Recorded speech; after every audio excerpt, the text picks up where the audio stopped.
seconds remaining. Yeah, Which is- that was from the. I actually didn't know that. When you said it, I'm like, You thought it was a... I thought it. Not read it. Yeah, because Shadow Demon back in the day had this dance with Oracle, in which Oracle counters you early on, can get rid of the poison, but then later on you're really strong because you can't heal in the False Promise because of the Shadow Demon. Right now, Shadow Demon is just objectively better. Yeah, he's just so much better. And, like Lacoste said, historically really good with the HP you can set up for that nuke. The stun in double edge is just... It's a hero that scales. The more HP you have, the more... Like, I love these. 10 seconds remaining. Yeah, that's all.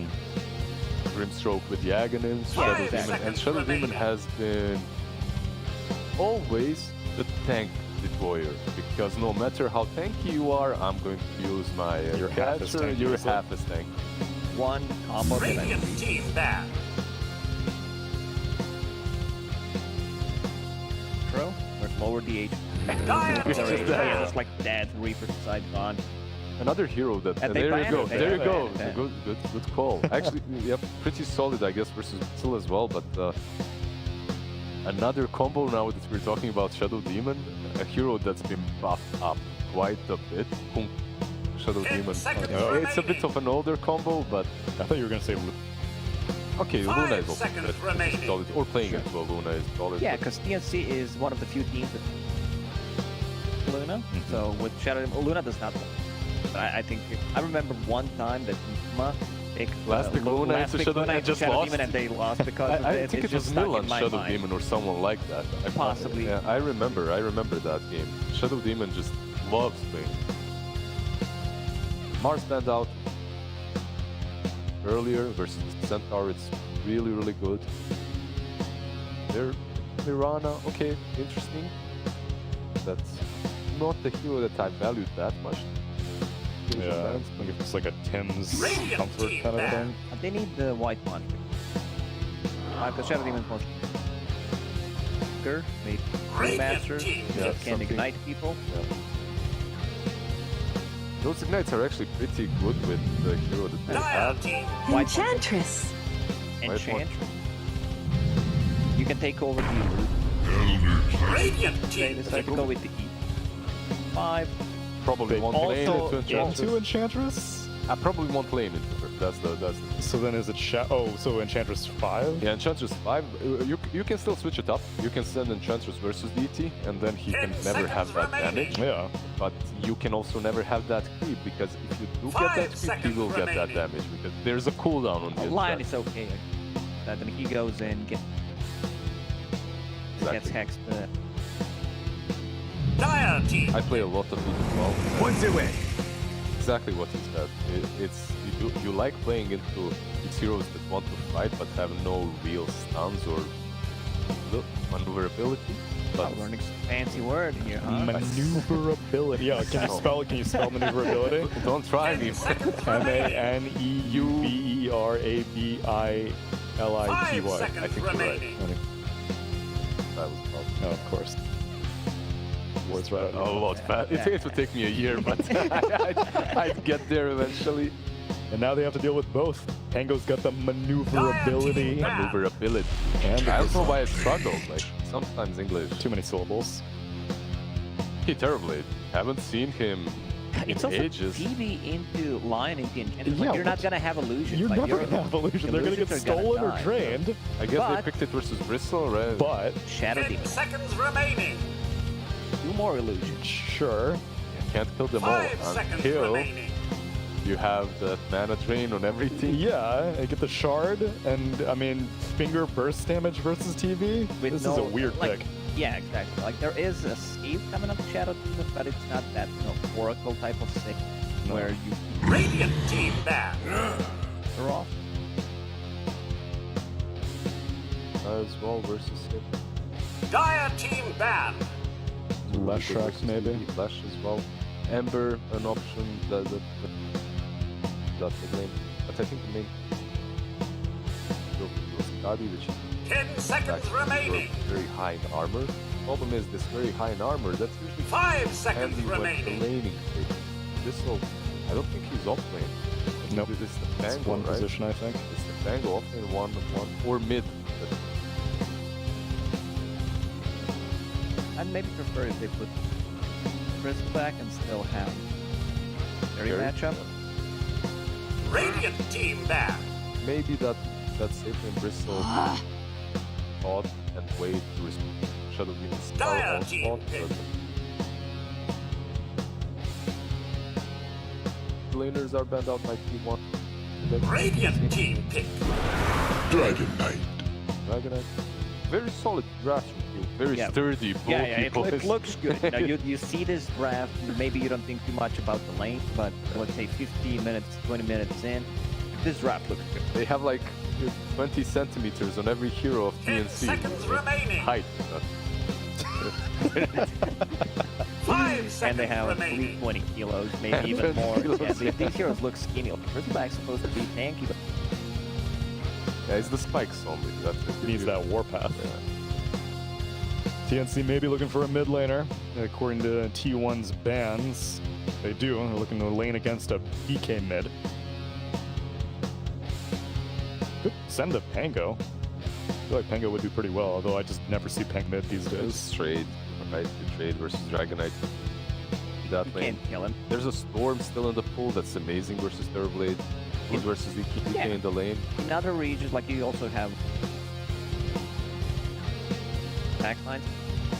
Bangalore alone is not. I really feel like Storm is a good idea. Storm or Ember might be a little bit built into a vessel, which is not. And you can itemize versus backline. I really think that they do need Storm, Spirit, playmaking-ish laner. Who can also deal magic damage. Exactly. They need magic. What about Zeus? They don't have the. I mean, but then you rat is quick. I Dragonite with this back lane as well. Problem is, once they get BKBs, Terrorblade get one item, KB plus body. How do you kill this? Yeah, but how does he deal damage? You're gonna kill all of his illusions. I really feel Storm is perfect answer. Not a lot of catch, not any catch besides the Dragonite. That Yeah. stun, which is nice, but you can play against that as a. Either that or I think your Pugna suggestion was also good. I think push would be valuable. Beastmaster. Choose your hero. Last Sure. week Beastmaster. I'm not completely sold on this. I'm not sold either way. Yeah. I don't know if it's bad, I don't know if it's good. It lost last game, but Magical damage. it's magic damage. I expected something worse type of damage. They have line. They have.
Yeah, I like that you added reasons? Other reasons. Yeah, that fits my.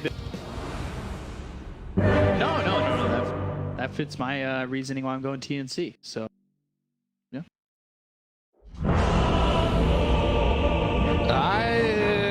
I'm being pressured here, so I'm gonna go with TNC. Well, Pressure. no, that was not with you guys or him. Fought and died with honor. Prepare for battle. All right. I'll do it. I'll do it. All right, all right, all right. I'll do it. You'll do it? You can go. The worms But I come back. No, you said you got it. I need a co-partner. Hello. You should have thought about that before you Come said back you got in. it. All right, Well, I'm leaving too. The worms and I'm back. Oh, I'm, All right, I'm gone. okay. But Transition. Star White. Start way. So the thing is,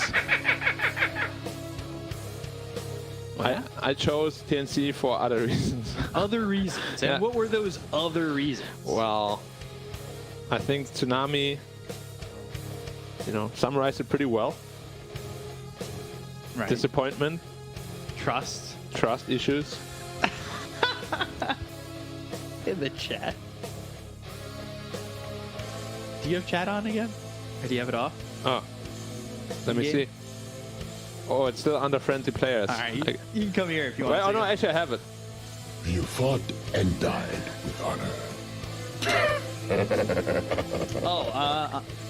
Yeah, so my prediction, TNC.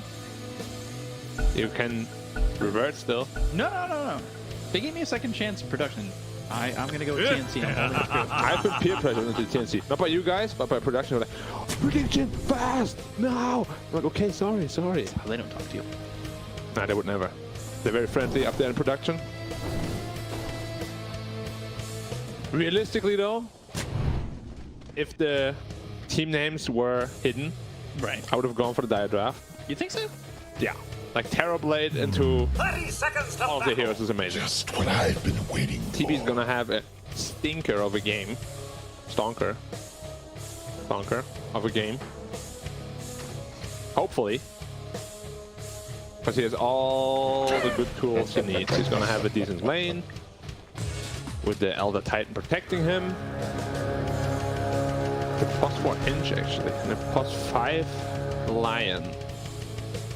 Play my hard, prediction. but do play nicely. Yeah. will you? No, I'm good. I'm speaking with my guns. If you get the okay from production, Let's see how Beastmaster really is. Amel played a really good Beastmaster. See how good he is. Last game he lost. He looked decent. Not great. Not weak. Yeah. Let's see. the Shadow Demon's going to be very important. Zephyr, he needs to be there. I'm talking mid-game when you've got Quick Dagger on the Pangolier, comes in with a Rolling Thunder.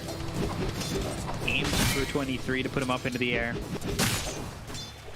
Zephyr's going to have a lot on his shoulders. Yeah. I like TB also in this game because he has a good save with the Shadow Demon, of course. It's not going to be easy to kill him.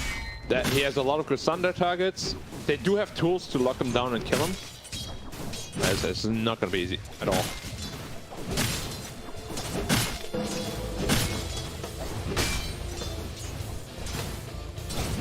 Mel up again. Carl. Yep. It's about as boring as a lane as it possibly could be. They're both just going to be farming. No kill threat on the other whatsoever.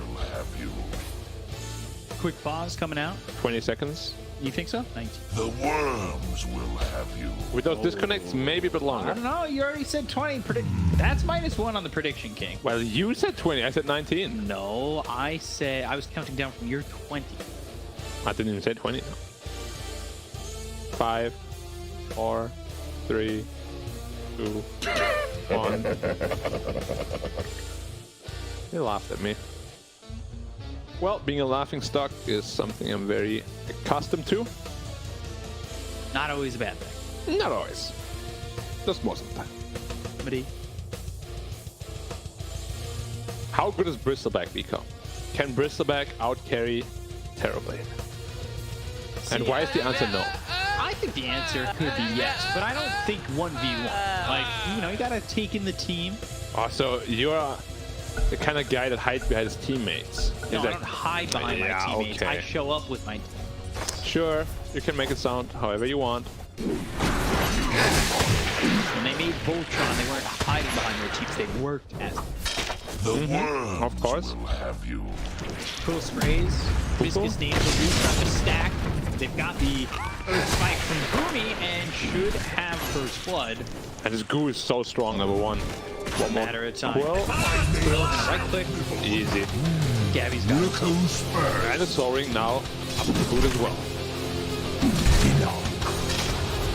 Top lane meta's renewed. He has to be careful with the Elder Titan. White Gone also.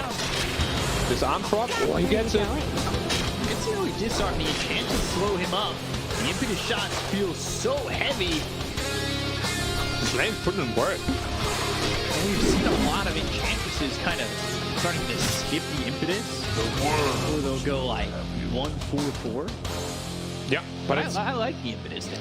I think it's mostly +5 enches that skill that way. But I'm with you. I'm a big fan of impetus, especially having a level 4 impetus very quick. You have no cooldown, you lay in the damage. Because this draft doesn't have the most damage, especially in the early game. Very limited until Bristol gets some items. Beastmaster gets the axe, so that impetus could really be helpful.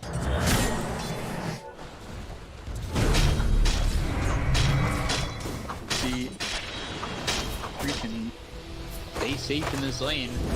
Disarms are starting to become a little bit of an issue. Yeah, especially once he's level 4, it's gonna be really annoying.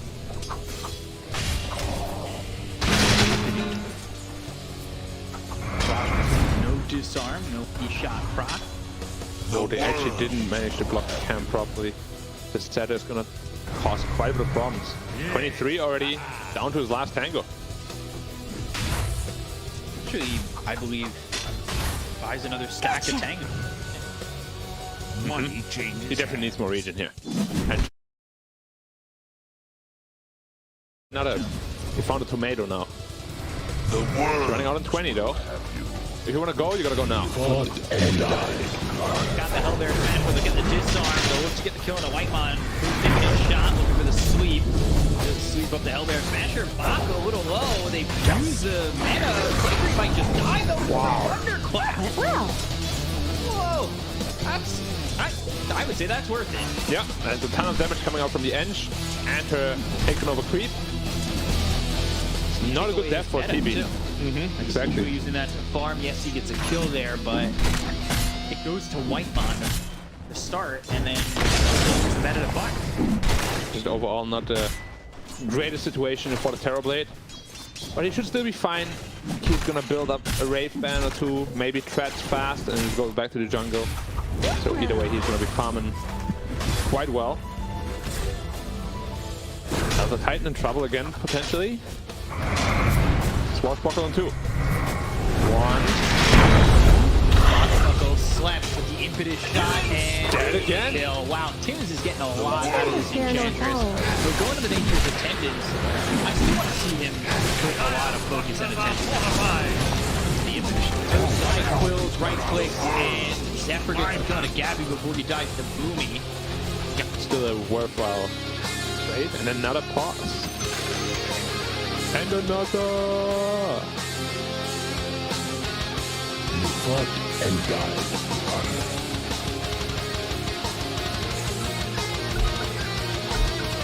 Yeah. And the Eng has more net worth than the Centaur currently. And she already has a medallion. So Eng is in a very, very comfortable position. And she has the big Harpy creep. Gonna be a lot of lightnings coming out. They should kill this. No one is trying to help. Okay. Timed out. Eng could potentially even rotate middle once Beast is level 6. Yeah. That's just going to be so much damage. I wouldn't be surprised if they just keep the pressure on this TV. For sure. He's Give him only nothing to level work 4. Elder Titan trying to steal the rune and blocking the engine at the same time. Okay. But no stacks anyway, so joke's on you. We weren't even trying to make ancient stacks. I believe the Radiant Observer probably... They did. And TV dead again? Wow. Going down once again. The creep came in from behind, stomped him, disarm proc, Emperor's damage. It's too much for him to handle. Way too much. That's the second death. 3 into the enchant. Yeah. You want to add that for the massive amount of slow, the cooldown reduction. Creeps also get a lot stronger. White one has to be careful here. Armel's a little low, but I don't think that's the worst thing in the world. It's not going to get pressured by what? Eng is already level 5. It's going to be such a quick whip. Yeah. Which means Tone goes to Boomy, and They'll have that burst damage with level 6, probably just making this Enchantress pretty unkillable early. Yeah, we'll have to see how he itemizes, if he's gonna go in the fast crest or into the hood. Poor build. I mean, with this farm, he's sitting the same net worth as Centaur and TB, as of now at least. But yeah, T1's strength is really like in the mid-game portion. Game. When TB is somewhat farmed, they have the Dragon Knight initiation with the Blink Dagger, Centaur is really tanky in the front lines. The early game is not the strongest. Yeah, the problem is though, they're getting pretty far behind. Courier? Oh god. Don't want to be losing that one. That got spotted, now the enchant.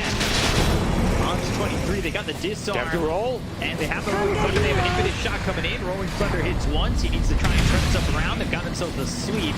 23, I don't know if he gets out of this. They've got enchant just 6 seconds. They're looking to save the disruption. They'll get it. The swashbuckler hits out of Zephyr.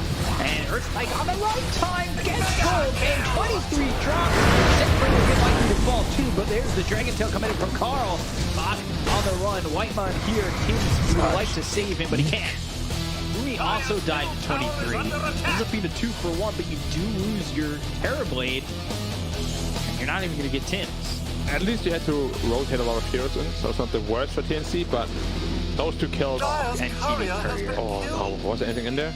No, but he, I believe, I don't know where he was sending it. It looked like he was sending it to the secret shot. It looked like just a misclick, really, because there's nothing That he's going to be getting. Yeah.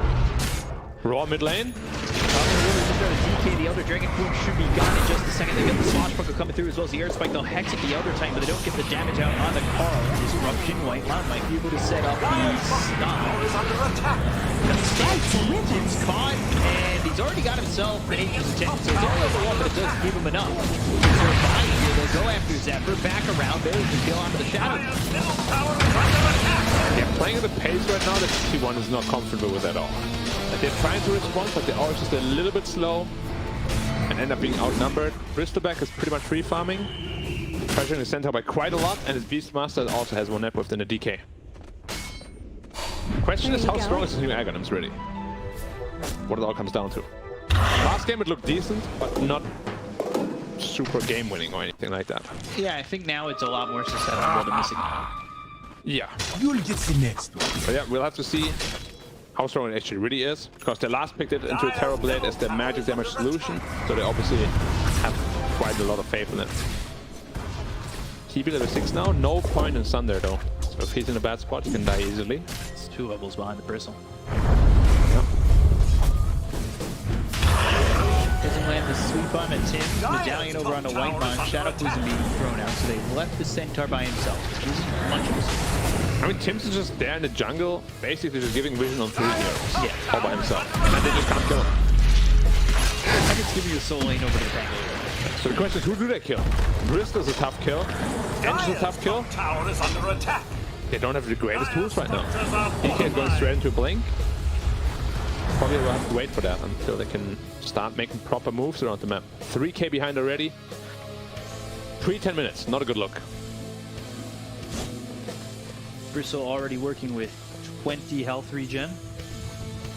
Balance. Target kills quickly coming over.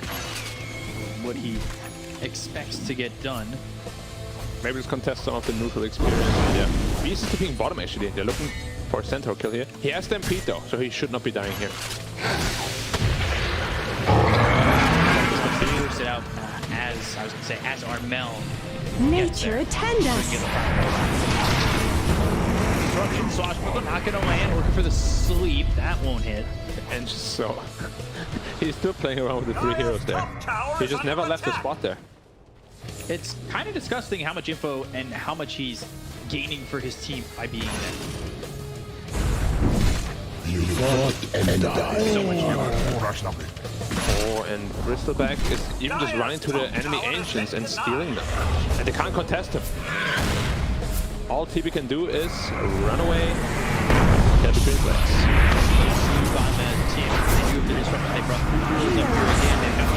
There's the Dragon Tail. He should die this time. And Lieutenant starting to heal, pops the stick on the run, stacks the Shadow Poison. Dire's middle Just tower is enough. under attack. Soul Catcher. Dire's Finally getting structures are punished. fortified. But at what cost, really? At least they get a streak, which is worth 400 gold, quite a bit. But all 3 costs of the raid in them, pretty much just free farming. Yeah, maybe because it leaves Armel, who's only 900, really 800 gold away from grabbing his Ags. They're just farming so well. They're top of the net worth. They're in a great spot. O time isn't 200 gold for the DK. He's going Blink Dagger first. That means he's not itemizing to scale. He's itemizing to fight. And you gotta find a couple of good pickups early. Smoke up here by Radiant. Everyone but the Bristle.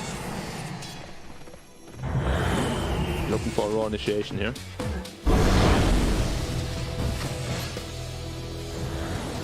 Hawk. Scout some information. Fine white line. Not even needed. Finger goes out. Boomy gets a stack. Yep, just throw out the finger. There's always a very delicate balance between should I keep the finger because it's already dead, or should I just build up the stacks? Like, when is the next opportunity I'll get? You can never really know the answer. So my philosophy is throw it out. Every time. Yeah, with the cooldown, it's difficult to know when your next moment's going to come. Yeah, it's so long. Wouldn't be surprised if they reduce it at some point. Tower has fallen. Bristleback now finished the Vanguard, going into the phase boots, just pure tank. Armel, 150 for his axe. Radiant's top tower is under If they can attack. kill him now with his newly picked up Blink Dagger on the DK, that would be really good. This is the creep wave he needs. And T1 is kind of just sitting back. Got it. Dire's He middle just tower revealed is his under Blink Dagger through attack. creep wave. Dire's structures are fortified. Okay. So that surprise element is gone. Yeah. Dire's Speaking of middle the tower is under line attack. cooldown, would you be more okay if it was shorter Dire's earlier middle but tower has longer fallen. later? Instead of being 40 level 3, if it was No, like, you can't take it away from me, sorry. it's like 50 level 3, but 30 level. 120. I don't know. It's again a very delicate balance because it's so strong later on. But maybe early on it needs to be this weak. Radiant's bottom tower is under attack. Now Beastmaster with the axe and see how much damage he can do. And they've got Solar Curse coming out too. Yeah, Tim's is also pretty massive for support. Radiant's bottom tower is under attack. He's farmed a lot. And you know what's surprising is how TB. farmed Zephyr is. They smoke into the TB. Oh, he didn't pop the smoke. Oh, he was on the edge. They got that to set up. And another. Hex for the spike, all ready to go. No chance he gets out of this one. They get the kill to 23 for what is now the 4th time. Now you can say what you want. It's still like a lot of damage. Yeah. Radiant's top tower is So how under much is it attack. actually now? It's 260. And it gets amplified by 24 per stack. And this is going into the road anyways. Radiant's top tower is under attack. Do a great rotation. It takes. Yeah. Okay. Still going super fast. Radiant's top tower is under attack. ML takes it. Bristleback doesn't think he will be in danger of dying, and I agree with that. Hood phase Vanguard, Top tower is under attack. even Raindrop is very survivable. Going into the Heaven's Halberd next. Now personally I'm not the biggest fan of that because you're kind of the carry of your team. You don't want to be going for these utility items because no one else is going to be right clicking. Give them an earlier timing. That's for me. Feel the bounty. They've got Carl in the trees waiting to get the blink as well as the Dragon Tail. No, he's going to blink away. Steal the courier, the close way too. A little bit annoying, and they steal the Ancients away from the TB as well. You're just not really getting much space on the TB. 2,000 behind both the Beastmaster and Bristle. And there's 7k behind in total. They need to make sure this TB somehow gets some space to farm. Like, they need this Skadi soon. Because otherwise they cannot deal with this Bristleback. Wow, so close. The Quill was about to hit him. Then his blink would be cancelled. Radiant's bottom tower is under attack. Steal these camps again. TB, not with many places to farm, and I believe they spotted him going down towards bottom. It just feels like they're roaming from triangle to jungle. Just make sure TB doesn't farm anywhere. And on top of that, they're getting they're farming a lot with that movement and putting them up 7k. They're continuing Tower to has fallen. shut down T1's Tower opportunity. is under attack. Very well organized Dota so far by TNC. That being said, though, we said the real peak of T1 is in the mid game. The strongest timing is yet to come. Right? So, how late is it going to come down if they're this far behind? And I thought they were going to play a little bit more aggressively with a Blink Dagger pick up on the DK. So far, not a whole lot. Bounce off the map, but now he's going to go the other way around. They'll find one. Bounce him up into the air once again. They've got the finger, and Boomer will get the kill. That's the second stack. They're working with an Aegis, and they should be able to take it. Maybe we'll stick on it. We've also got that siege creep. Easy tier 2. Dire's top tower is under attack. Dire's top tower Back is here on the fallen. Aegis. He's under vision. The map is shrinking rapidly for T1. Be surprised to see. That's not the only thing shrinking for them. But Yeah, I wouldn't be surprised to see them get something. They need to find the right opportunity in them. they do have Shadow Demon around this time to help them with an Ether Lens and a Keen Optic. So half range is good. They're smoking in from the long way though. SD. Oh, he might be out of position here. Radiant's courier has been killed. They just gave away the wall. He's caught again. Very dead. There was such good movement by TNC. All the way around. Wait up. SD was actually intercepting to kind of stop the smoke, but they were already. Yeah, they're already there. Bottom tower is under attack. SD took half health from his Watchbuckle. Yeah, Rolling Thunder. Again. Bouncing. And he's not going to find him. It was so close. If only he went straight down. But Yeah, I think he bounced off the tree. Not expecting to maybe bounce off that. yeah, this is the second time he bounced off something that I didn't even know he can bounce off. Well, the first one is that monument on top that I think everybody should. The monument, Yeah. the rock pillar formation. Twitter on coming through. How janky are you? Asleep. He's looking to stay alive the entire time. He might just do stuff. How janky are you? Very. Zephyr dead. They'll go for more. More axes.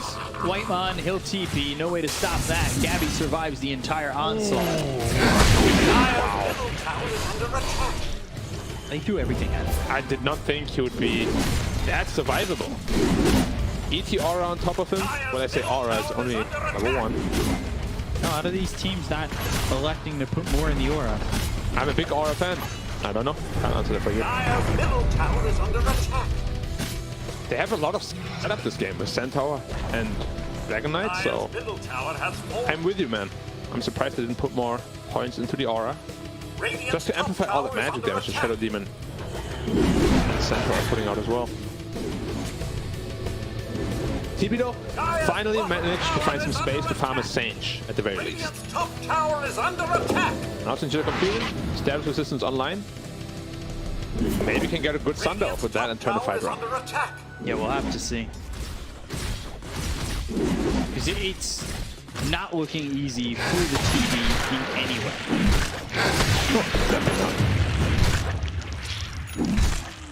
But it wouldn't be fun if it was easy.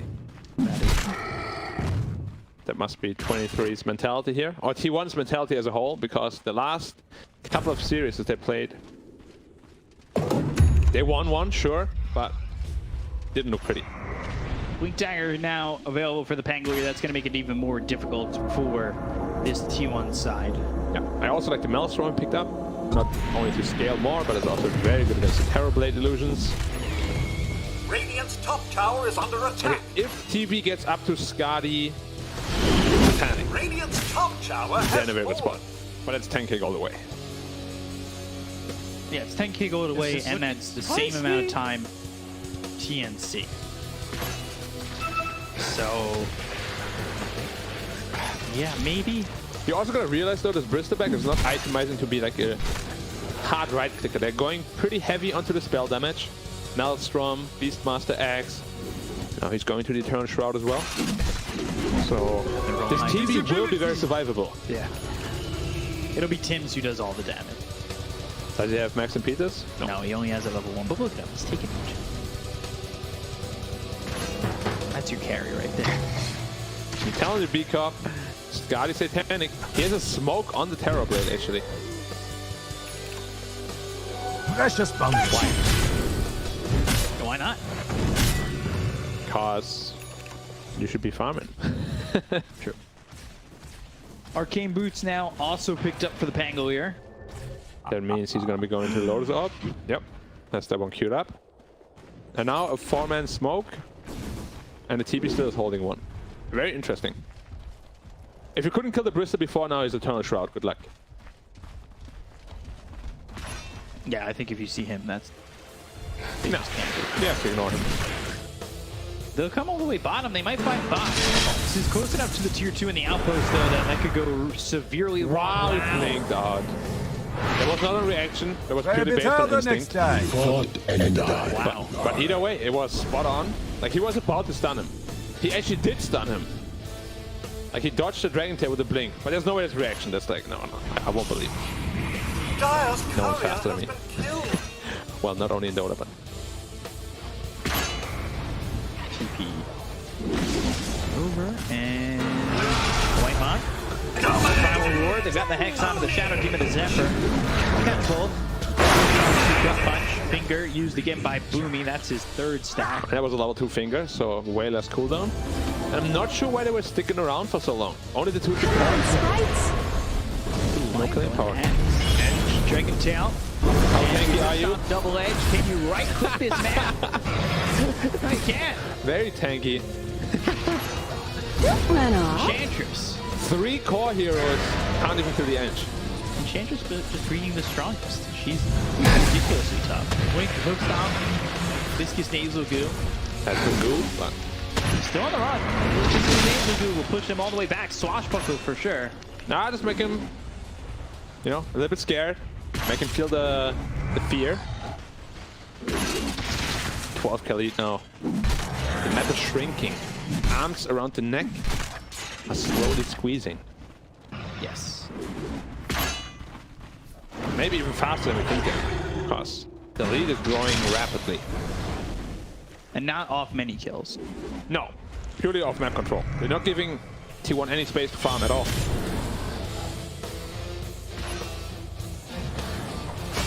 How much gold do you need? Yes. The answer is yes. Silver Edge next for the DK. We'll see if he gets to that. Silver Edge to break Bristol. Okay. Tim's going into the song, getting that status resistance.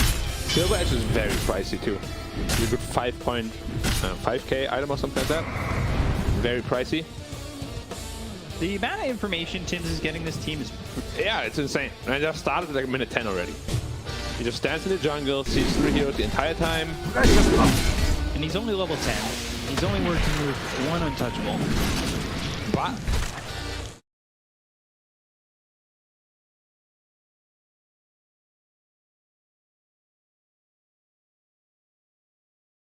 all up an essence ring. Why not? Never die. Not Literally. today. But the Silver Edge on DK potentially is going to be very strong.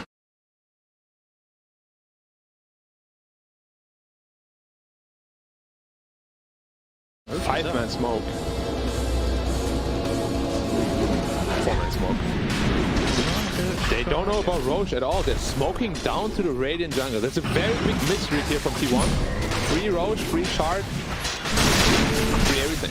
I don't know what they're thinking here, what they're reading into, but they're not aware. And you can already see the map movement. They're like, ah, damn it. And now they walk towards the mid lane. Shard picked up for the Bristle. Now he's got that hairball. We've already been dealing with enough heartache from this Bristle. Yep, he has a cheese as well. Aegis went to the beast again. And Pangolier is going in super Braveheart mode all by himself. Are they gonna get him? Stampede, Rolling Thunder, blinking just a second. Went the wrong direction. Good juke. Most people will go to the right. So it's like, yeah, that's the most probable decision. But nope. On the Crystal is just, you ain't touching this guy until you get the Silver Edge and Skadi, which is 1,000 gold away. It's like the glimmer of hope. You know, you're stuck in a cave full of spiders. One get run down here, Dragon Tail, but you know you can't kill this Bristle. You can only just lock him down long enough. They all blink in to lock him down. He's hitting more than you're damaging him. And now they're just on the run.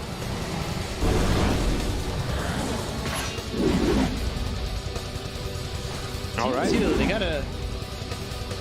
What do they have? Start to go to the high ground, right? I think they will start knocking on the high ground door momentarily. They have a lot of long-range siege. They have Beastmaster with a region rune, so he can throw access to his heart's content.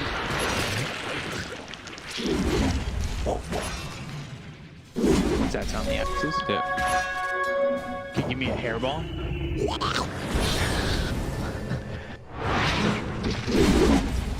Been practicing a long time. I spammed my mid bristle. How loud do you keyboard when you play Bristle? How loud? Yeah. Very loud. Because you gotta just be spamming the Q. Tower is under And the W. QW, but I spam it like 4 times even while it's in cooldown. Like, Yeah. It's not ready yet. it's not ready yet. The hero that gave me Carpal Tunnel though was Tinker. Yeah. Dire's bottom There was a tournament I had played Tinker 3 times in a row. My hands were actually on fire. That was what people used to talk about when playing Tinker. I feel like the panel used to break it down and be like, how long can you last playing Tinker? Like, these games get late and you get tired. Yeah, and then you make mistakes. Like you blink in accidentally, or you don't blink out because like you're just getting tired mentally. It's a thing.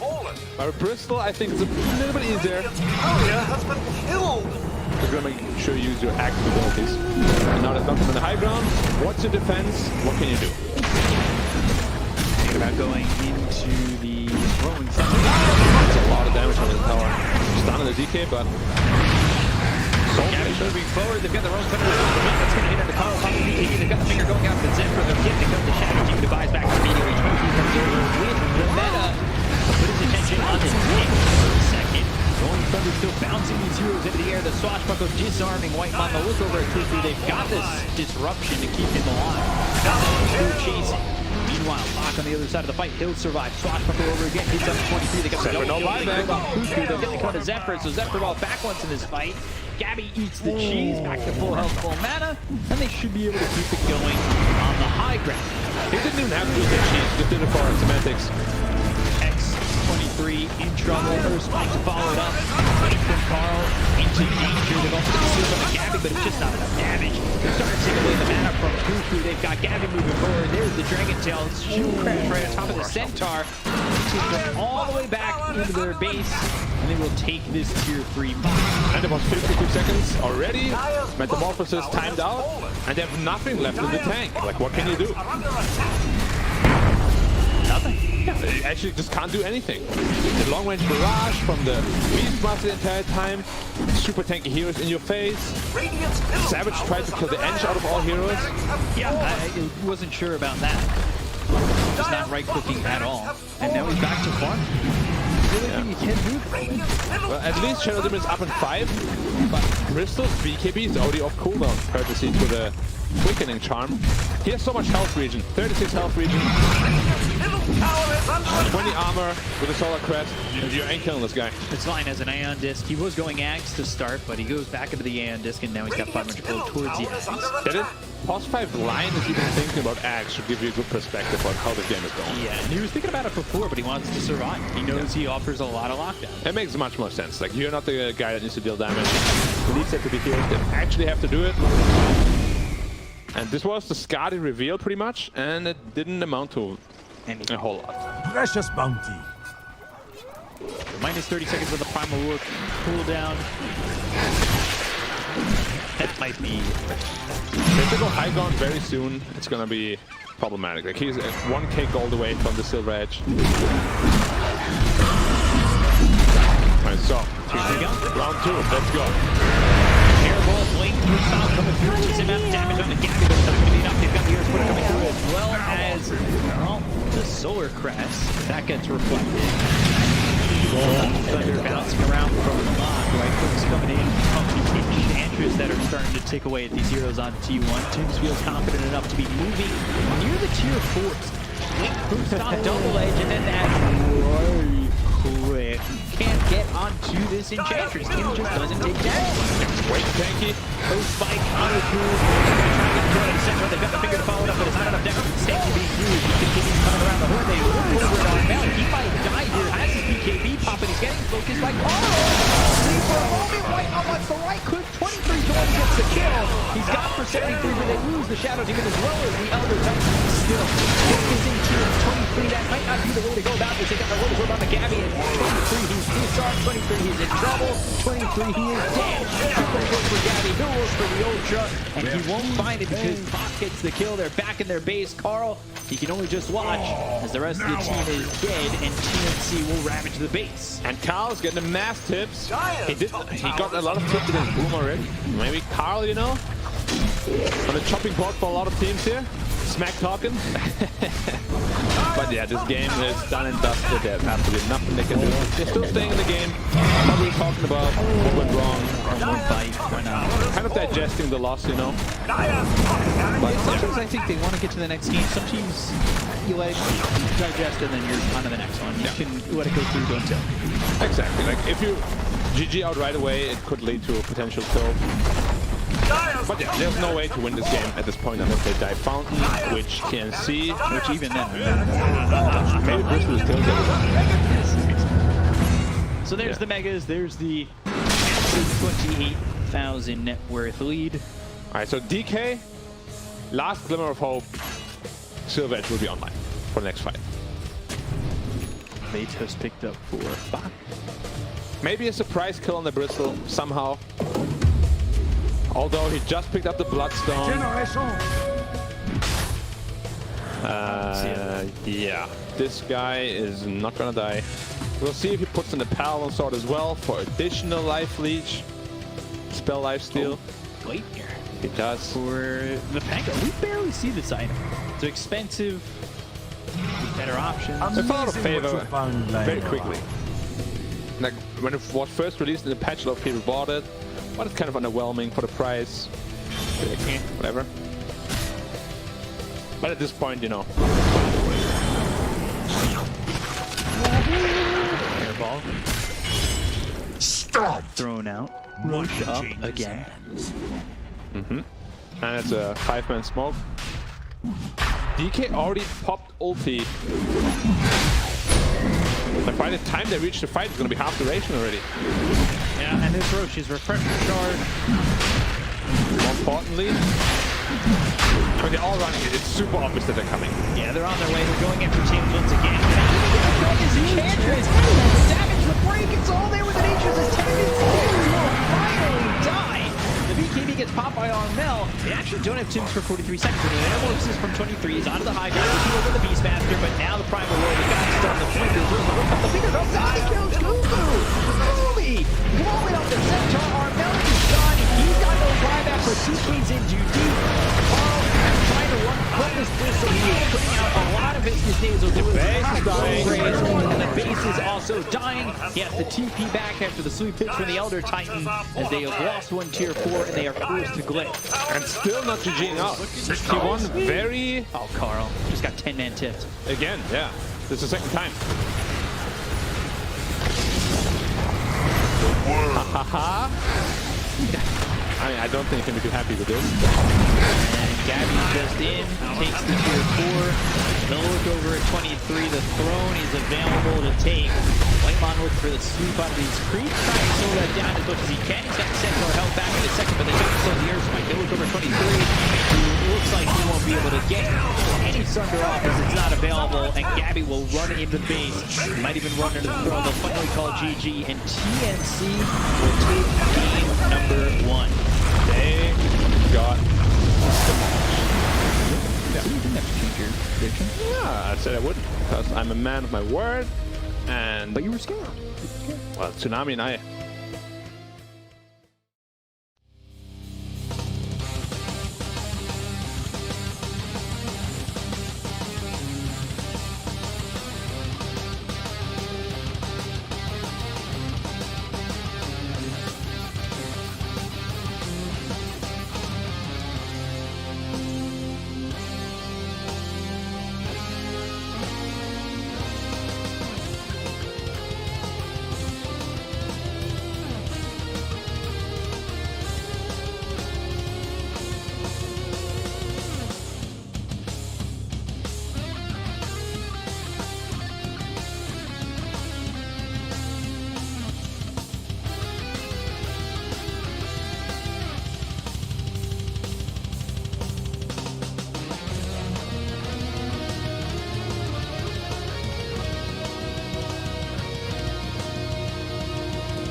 Radiant team pick.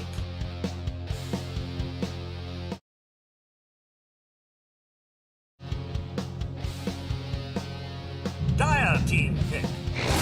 Bristleback!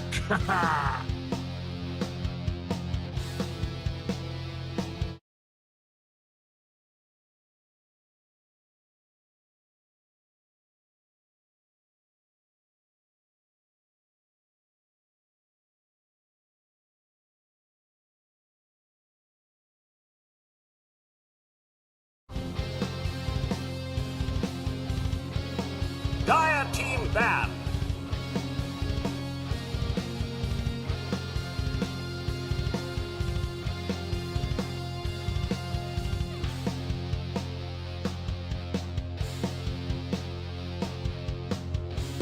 Have a Timber and Light. Bristleback, Snapfire. 10 seconds If it's the remaining. off lane, if it's paired up together, 5 seconds remaining. go. But the ton of minus armor, Lil Shredder, Bristleback do on level 2. We see Kill, Lightstone, extra 2 armor because Lightstone plus Lil Shredder, it's minus physical damage. Some other combos with Snapfire, we've seen Slardar, we've seen Tidehunter, we've seen Pangolier, anything that has some extra minus armor, which is Elder always Titan gonna be as good. well. Yeah, and Seen Neo. you have so much minus armor that you can take Roche much faster than the enemy team. Honestly, I think even a Timbersaw would get murdered by this he Bristleback does Snapfire he lane. does not have enough armor Radiant to provide team to him. ban. Much will have to resort to Timber chaining the way and hoping Yeah. for the best, hoping that those stacks wear off. Timber chains Dire works out. team ban.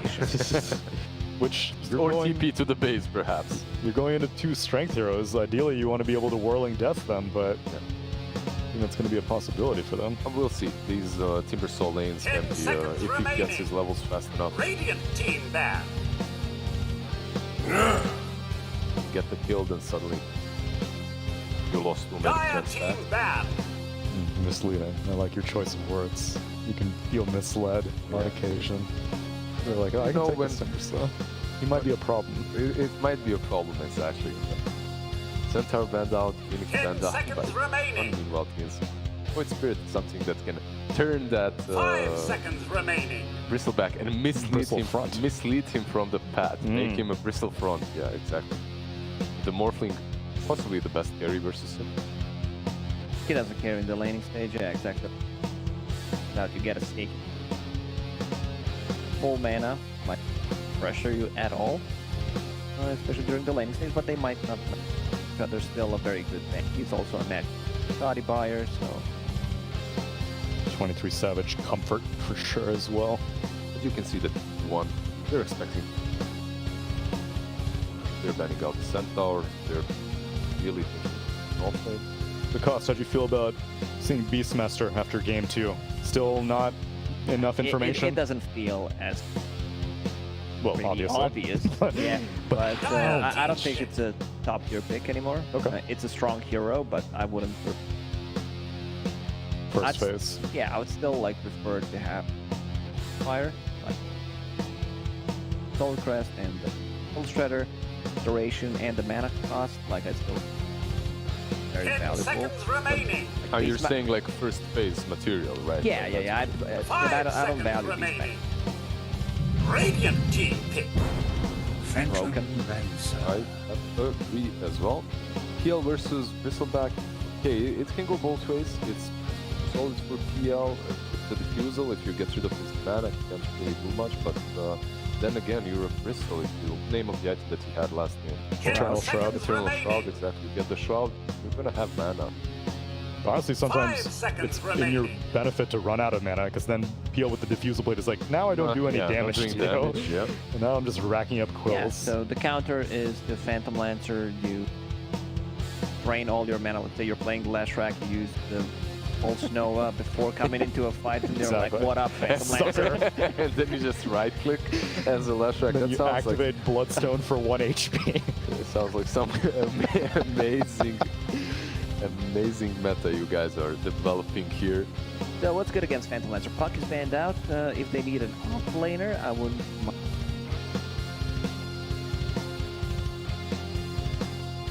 They're from Dire team pick.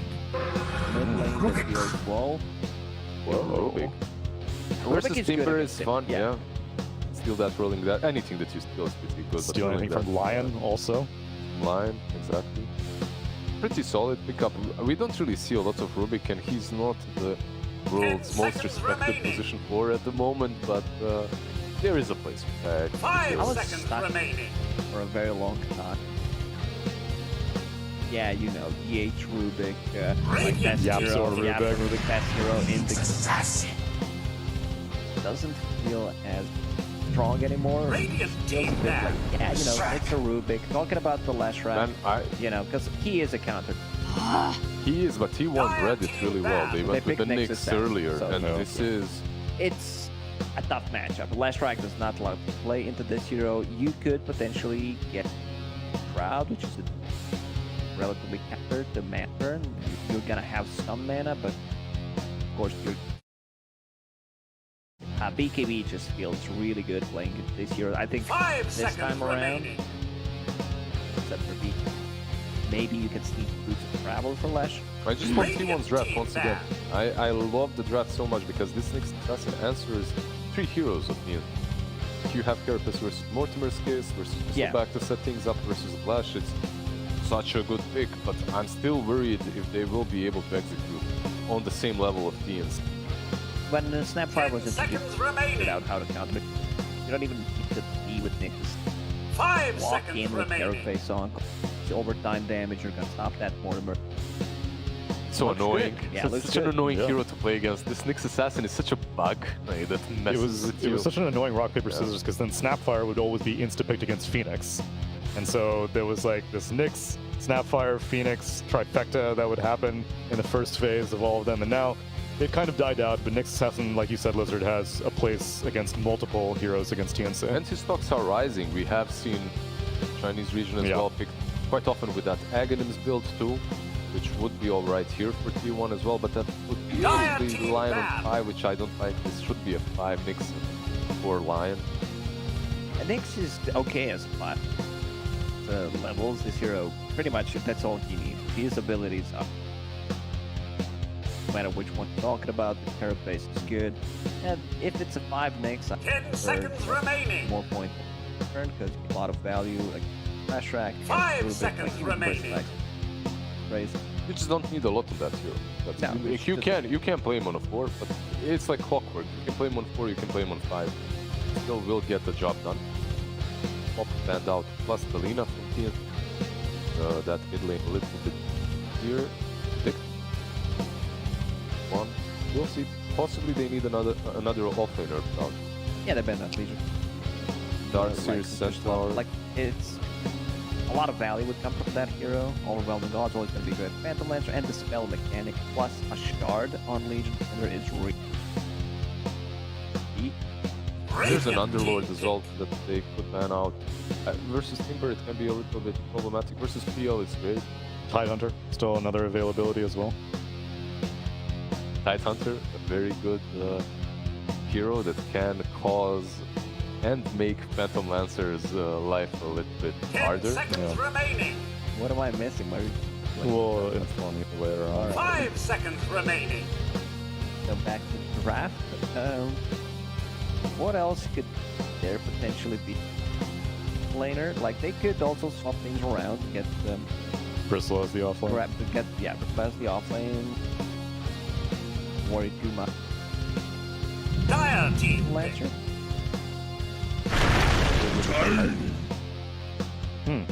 So So They could this is- send anyone they safely. could, yeah, they could. These 3 cores are so versatile. You Yeah. can do whatever the hell you want yeah, to do. they're waiting to see who's gonna be mid. If they want to, Flash Rack can be safe lane, can be mid. The same goes Tiny. Tiny 10 be actually seconds pretty good remaining. versus PL. So the cleave and whatnot. But And he doesn't need mana as a 5 core. He seconds just grabs his remaining. tree and he's ready to go to town. if you're the core, if you're the position of 1 Tiny. Yeah, Then- or I mean, or mid. Or mid, But- but if you're going into that right click build, that'd be Yeah. still. We've been talking about this meta Tiny, Choose but your I haven't hammer. seen it yet. Not in its full potential. Usually you play it on 1, but you still go for dagger in the old builds. So it's going to be Carl mid on the Razor, and so they decide to send Leshrac mid. Makes sense. Yeah.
Timber, yeah, we had some fusion practice. No. Oh, it's not ready yet. Yeah. Soon. Next TM. game. Next TM. game. Who you going? What you got? You just said TM. No, I said soon TM. Oh, soon TM. I'm Yeah. going T1. Prepare for battle. I sense a connection between us.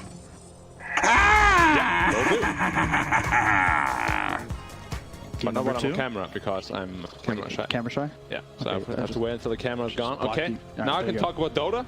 Why do I go for T1? You camera shy? No. I just think picking this tiny into a Timber Saw is a risky affair. Like, once you get this hood on the Timber Saw, it's gonna be so incredibly hard for anyone of You them to are kill him. dead.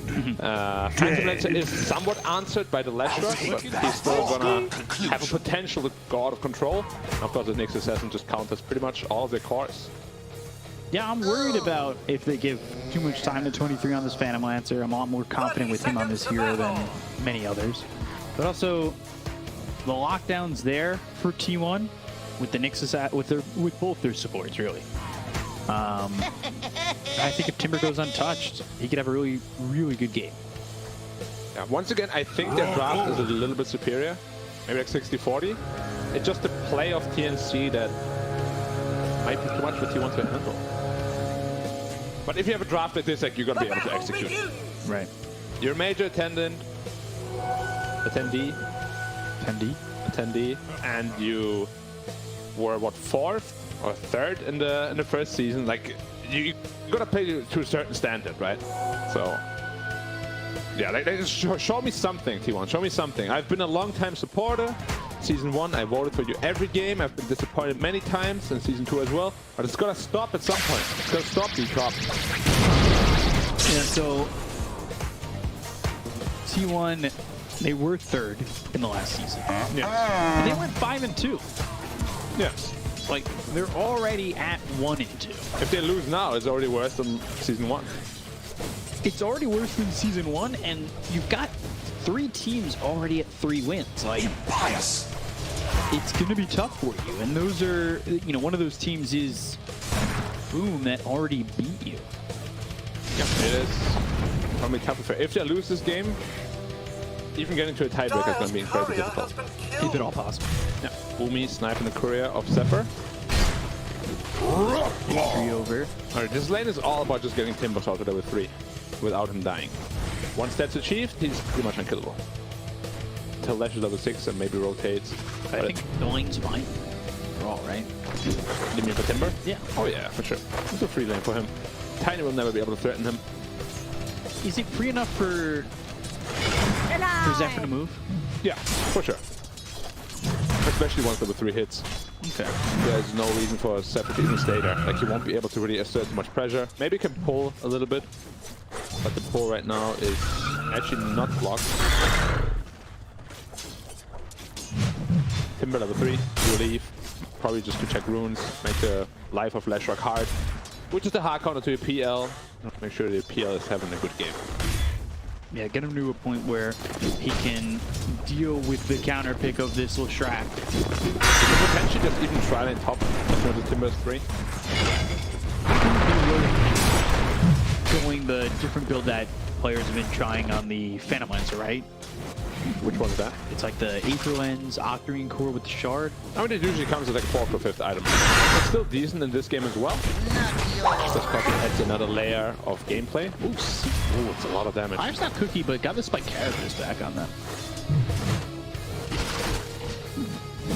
So he's got a wand on 23. He should feel relatively safe with that wand. For sure. Like, Bristol should not ever be able to kill his PL. He can get the goo stacks off if he chooses to steal it with Doppelganger. Sticker's gonna keep him very survivable. Now you've got Cuckoo at level 3, so he's got level 2 into the reactive armor. His regen feels quite nice. You move back Zephyr. See where Zephyr goes from here. If he still wants to come back to the top, maybe make a move. Even, I would say, top. Yep, top lane can definitely die. 23 though, sitting a little low right now. Might need some healing salve from White one, who is currently also rotating there. Fire Radiant's courier, courier gone. has been killed. So loses that courier, and I took a look over at 23. He was given a salve. He had popped that wand, and he was still down at about half health. All you want as PL from this lane is get level 6 somewhat unscathed, and then you just go to the jungle, farm there. We'll see if he chooses to go into the hood. Ooh, land the impale nice for the stuff. high ground, but nothing doing. They just want to take the runes away. Ooh, spike characters, alright, fire snap cookie. Now Zephyr's caught. He might just be first blood. Got the lightning storm, trying to get that last hit. Salve used, he's still dead. Well be done. How much damage was that? This Ryzen did like 80 damage to it. Yeah, the little Shredder taking away that armor. Yeah. That's unfortunate. Like, yeah, he uses the salve that tranquils now, so it's not like the worst thing in the world, but now you're giving first blood over away to Armel, which for Carl feels a little bit bad. Yeah, it certainly feels bad for your mid laner because he was doing quite well for himself on the Razor. Now it's gonna be a little rough. Just in general, that trap is really good against. Oh my god, they don't have enough damage. Dire structures are fortified. Why does Slash be good against Razor? Because you have a lot of overtime magic damage, and you don't care about the Link too much. You can run him down with Edict plus Pulse Nova, no problem. At minus 43 damage, not a lot at the moment. Yeah. They Link, picked though? Razor into the Lash, correct? I believe so. Yeah, because Razor was the last pick. Yeah. Gets his bottle refilled. It's gone 2-3 right now, so static Link at level 3. With the proper lockdown, like, they can make plays happen for sure. I wouldn't even be surprised, again, if they go up towards top and maybe look for box. Yeah, I'm surprised that the Nyx isn't helping up a bit more. Pulse Nova online. Stun connect. Yeah, the Carl in a lot of trouble. Will try to TP and he stops it. Two-legged abomination. You are dead. Dead if we just chased him. Dead. But Armel stopped his ultimate, thinking he would just TP out. So he kind of mind gamed him there. Yeah, and But he would have died for sure. sure. Yeah. He would have died. And now he gets to use the Eye of the Storm. He's just using it to push out lane, farm a bit more efficiently. Zephyr trying to control the rune. In fact, both supports are there to control the rune. And he gets double damage. Razor doesn't like melee too much. Radiant's middle tower is under Might need to attack. pick it up. Or It wasn't the best rune for Razor anyways. Stomach that loss? Well, they have to anyways. Radiant structures are fortified. only 2,500 gold, and quite honestly, Carl, Dire's top tower is bottom of under the attack. cores. I'm surprised Razor is struggling as much as he is. Shouldn't be a tough lane for him until 6. Yeah, the first blood really giving a good golden fusion to Armel. Who will have to itemize into BKB in this game eventually. Against Nyx, there's just no other way around. PL going straight to the diffusal. Or going the hood. Yeah, I wouldn't mind if he went the other way around, hood into the diffusal, or even, I would hope, maybe a hood at some point. I mean, hood is super value. They have Snap, Rubik, Tiny, and Lash. So hood would be a pretty game-winning item potentially. Is it alright if it's on the Timber? Pulse Nova, Nova. 23 on the run, Hex. That might keep 23 alive, but Armel is so fast. Why is he so fast? He's moving at 390, trying to chase 23, and he's dead. That White Mun drops too. The Windblade is really doing all the Dire's moves top in the tower world. is under attack. 390. He's 65 faster than the PL. And now he's just gonna farm the jungle. Dire's top tower is under attack. Yeah. The enemy of my enemy is my friend. In this case, killing his friends to get more money. Dire's top Just tower is like you under would do in attack. war. Or are they Sense. neutrals? Neutrals, yep. He'll die to the plasma field. Armel dead too. Turn around onto Armel, who gets stunned. Spike Carapace. Oh, starting to get up to Carl. Almost staples there anyway. neutral creeps actually sabotaging the Razor so much. The Eye of the Storm hit exclusively neutral creeps. If that's on the ledge, he died way faster, and there's no casualties. But Carl moving a little too close to the neutrals. A little bit unfortunate for him. So Cuckoo has the hood. Dire's top tower is under attack. So yeah, Phantom Lancer will skip it. Cuckoo's picked it up. You needed a skin for this game for sure. PL can sometimes skip it, but like if there was a game to justify it, I feel like this is the one. Right. So much magic damage. And now you see the saying that I just said. Definitely true there. Neutral creeps helping out quite a bit for TNC. They weren't even asked to join, you know, they just came. Yeah, I think the plasma field ends up pulling them all. Yeah, and Pulse Nova also. I think Armel killed like 2 heroes and got a bunch of the creeps too. Another pause by T1. And another! So the pause comes out. You've got Leshrac top of the net worth. 23, despite the fact he died. I think he's having an okay game. For sure. And he is really the guy we're looking at to carry this game.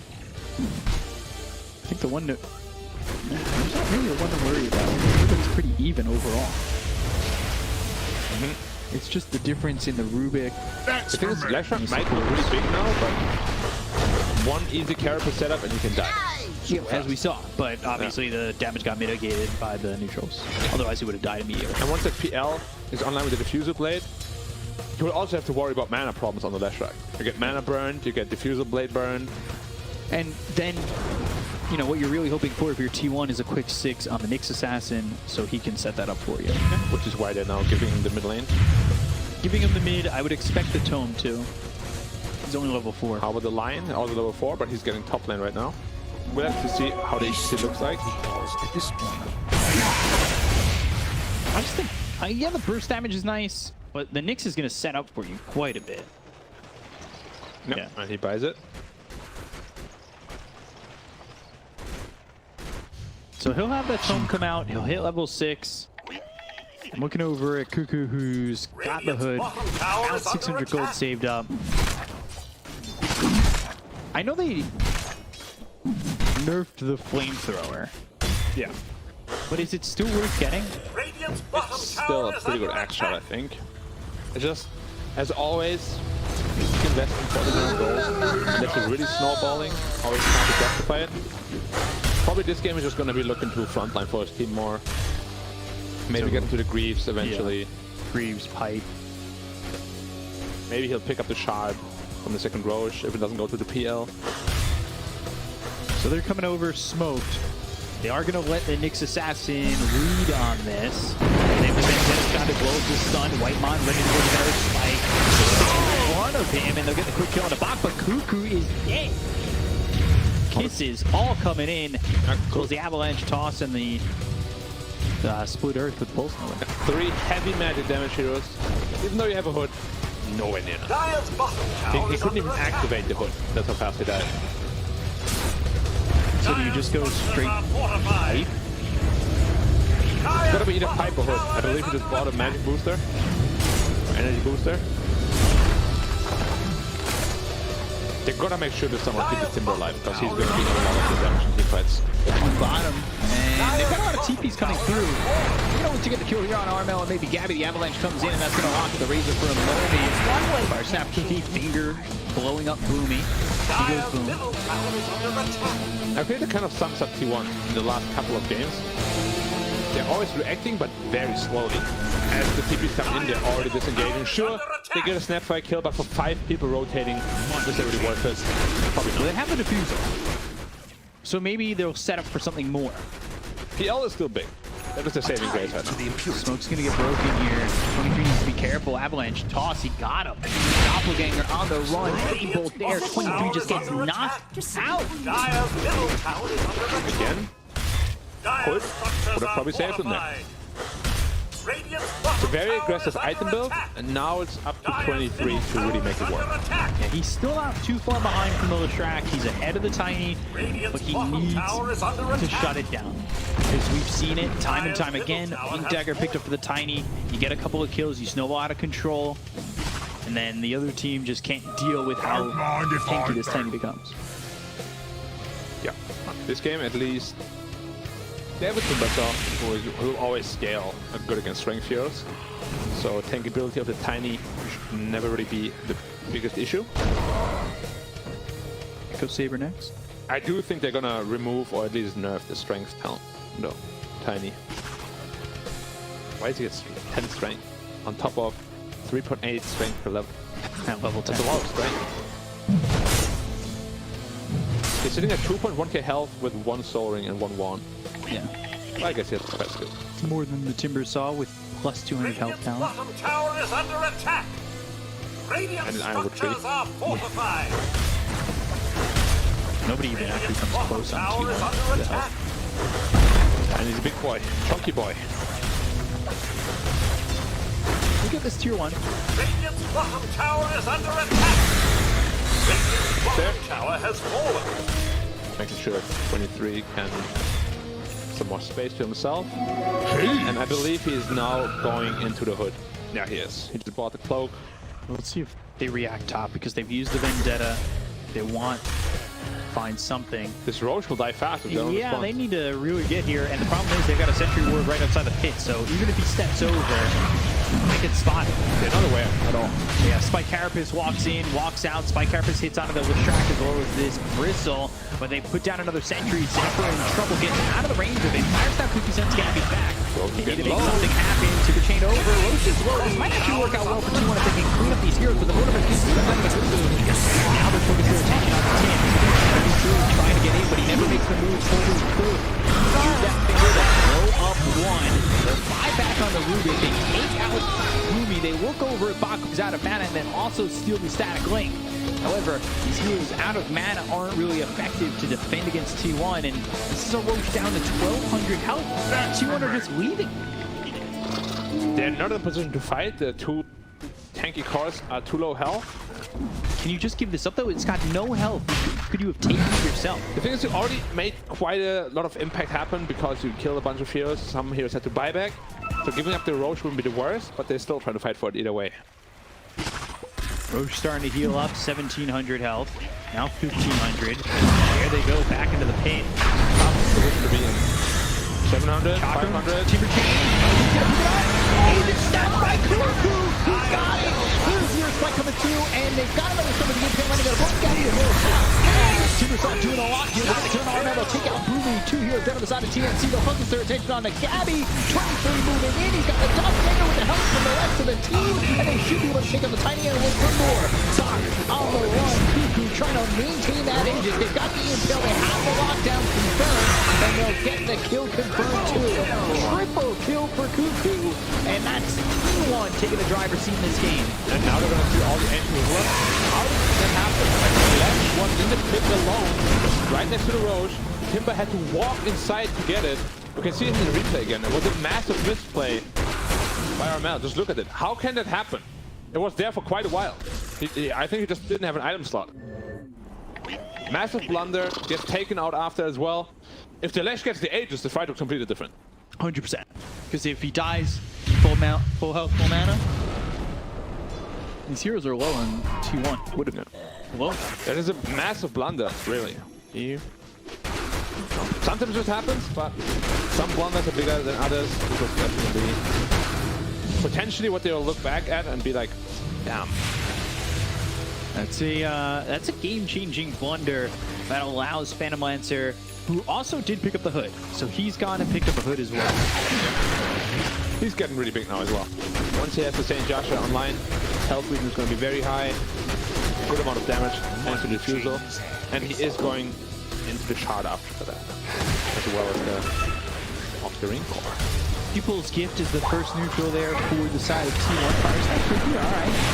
Stun, minus armor, Cuckoo here with the Faithful, pops the Blade Mail. He still has Aegis though. And Chakra. Oh, that's the best spell to steal actually. For timing the Tins.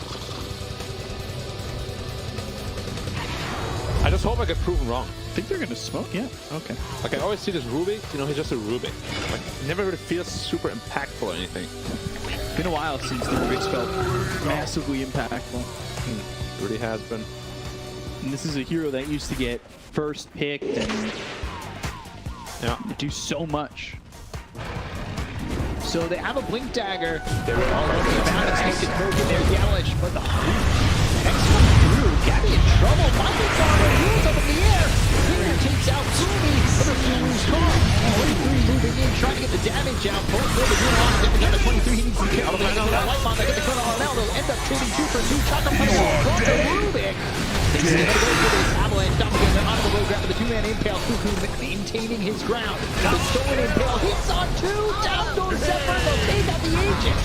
23 back in the fight, but he's not dealing with a lot of health here. Doppelganger now starting to run. Attention from Cuckoo goes out onto Tims. Tims is out of mana.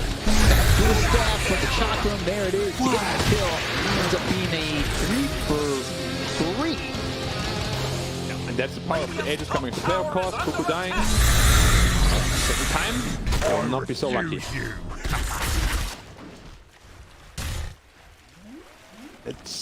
It's a close getting to game. the point where T1 is getting really damn tanky. Hoods on 3 heroes. And the longer this game goes, the harder it's going to get for TNC. Hoods on 3 heroes. Yeah. Wow. It was a good effort at the end by the Rubik, stealing a good impale, getting a massive impale on the 2 on the backline. Let's see in the replay again. And watch this set up. There's so much tankability coming out. Spike, impale, telekinesis, stolen impale, boom, right back. That was super good, the stolen impale. Still ends up dying to the respawn Timber. And 23 can't really do anything. Nah, he needs to Saint Joshua.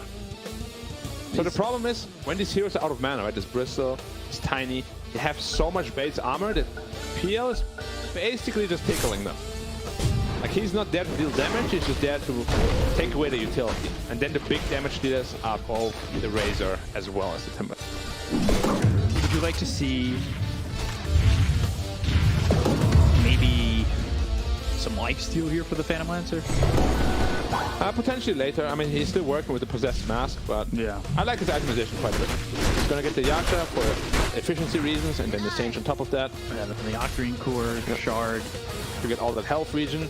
And then the Shard Octarine Core, I'm never too sure how good it actually is. I've seen it be very useful, and I've seen it just completely fall flat. But it's still a 5+K investment. They have 4 hoods. Where's the 4th one? Nyx. Oh, he actually has a hood as well, and 2 fluffy heads. Avalanche toss. Doesn't go. kill Zephyr. But they've got everybody coming in. Cuckoo hit with the telekinesis. He was trying to Timber Chain away. The Whirling doesn't set up box. Stolen Timber Chain. Not going to catch up to Cuckoo. The Earth Spike doesn't land. Yeah. Tim's cosplaying Patch here, thinking Timber Chain is a hook. Happened so many times to me as well. And Timber, so I'm like, yeah, I got you. No. I ain't Patch. That would be an interesting, like, Ags. upgrade. Instead of hooking him, you hook onto him. That would be sick. Yeah. Yeah. So it goes the other way. Yeah. And then if Patch hooks you and you hook him, You mean the middle. well, not really, because you go to 1 feet away. Hex out.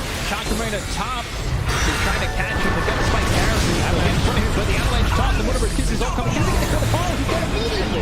They'll take out Bot. He'll buy back. He's got T1 to go to. Doppelganger away from 23. They're trying to get the kill on the Cuckoo. They'll chase. He should be dead to rights. I say that, though. And he's got Timber Chain getting the high ground. And he is gone. Get the rights. Only matters. Chakram was like a millisecond on cooldown. He couldn't throw it out because he got cookied. I think he would have killed the Timber. But of course it was like split second decision making. Yeah. It's always difficult in Dota. And it's also very hard to communicate this kind of thing. Like, no, don't cookie me, I'm gonna kill him. 23 almost has this shard. Ags being built for the Snapfire. Yeah, getting bigger. So the Gobble and Spit Up. This is filthy V-Top. He has a Nether Shawl and a hood. -3 armor. He's sitting at 21 -1. That is pretty impactful. Like, I can't believe they didn't touch his item yet. The armor is so minuscule. Yeah. Any hero wants to carry it. Like, imagine morphing with 40 armor. Oh, okay. -3 armor. Well, that's a lot. Almost 10%. So Shard online on PL now. That means bounty. Bounty lands. Minus 3 seconds cooldown. Talent also taken.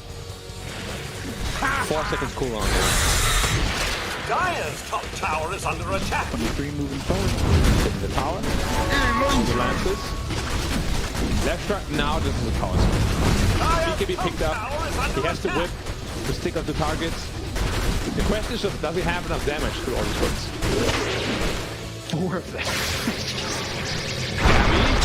Gabby finds Carl. Avalanche stuns up 2. He's trying and run. Plasma Fielder spike lands. They have caught Gabby. They hit Gabby, and they will give him the finger as they put him in the grave. Now, Carl's been very tip happy in all of the games. On an emotion.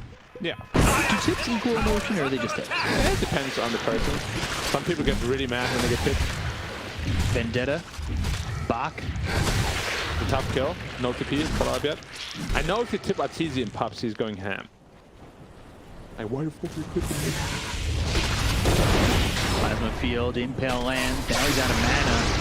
And gonna get the body block. Don't even need it with the Yules. The Chakra right on top of Bach. He'll try to survive here, popping the rock to get some mana back, but he gets the kill. Are you ever truly tanky against the Timber Solo? No. Dire's bottom tower is Unless under you're an attack. agi hero like PL. Radiant's middle tower is under attack. 2.5 minutes left. Structures are fortified. One of the one ones we've seen. Middle tower is under attack. I wanted to see, is he actually gonna go? He is actually gonna go Ocarina. Radiant's middle tower has fallen. I'm intrigued. I've usually only seen his item after hard, but he's going even before hard. Radiant's top tower is under attack. As you adjust the glasses. It's gonna be a while until Snapfire has this axe. Gobble up the spit out. Snapfire axe, wow. Yeah. Is that I haven't seen that in forever. worth it? Very pricey, that's for sure. But Boomy loves his axe. Even in game 1 as a +5 line he had to queued up. Maybe still in the mindset he's like mid. Oh, we get farm priority eventually. Yeah. BKB picked up here for the Razor. That'll be delivered. Carl. Now he's gonna be very survivable. Has a haste as well. They might even just want to go. Impale comes out. Armel with trouble. There's Spike Plasma Field. There's the kill on Armel. And this is why Nick is so problematic for him. Goes up into the air onto this root kick. Draining his mana, telekinesis, going over the side. 2-man spike. Finds that cookie. This is falling apart. He's going to die too. And they're right on top of the bridge. So they've got the Hex. And they'll get the kill. 4 heroes out of the side of TNC T1. They will continue to move forward and march their way down mid.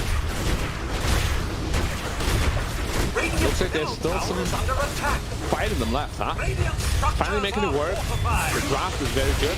There's no answer to the Timbers already. He's sitting at 9-1. And now PL is at the point where too much of a problem. They don't have damage anymore on the Radiant side. It's mostly magical.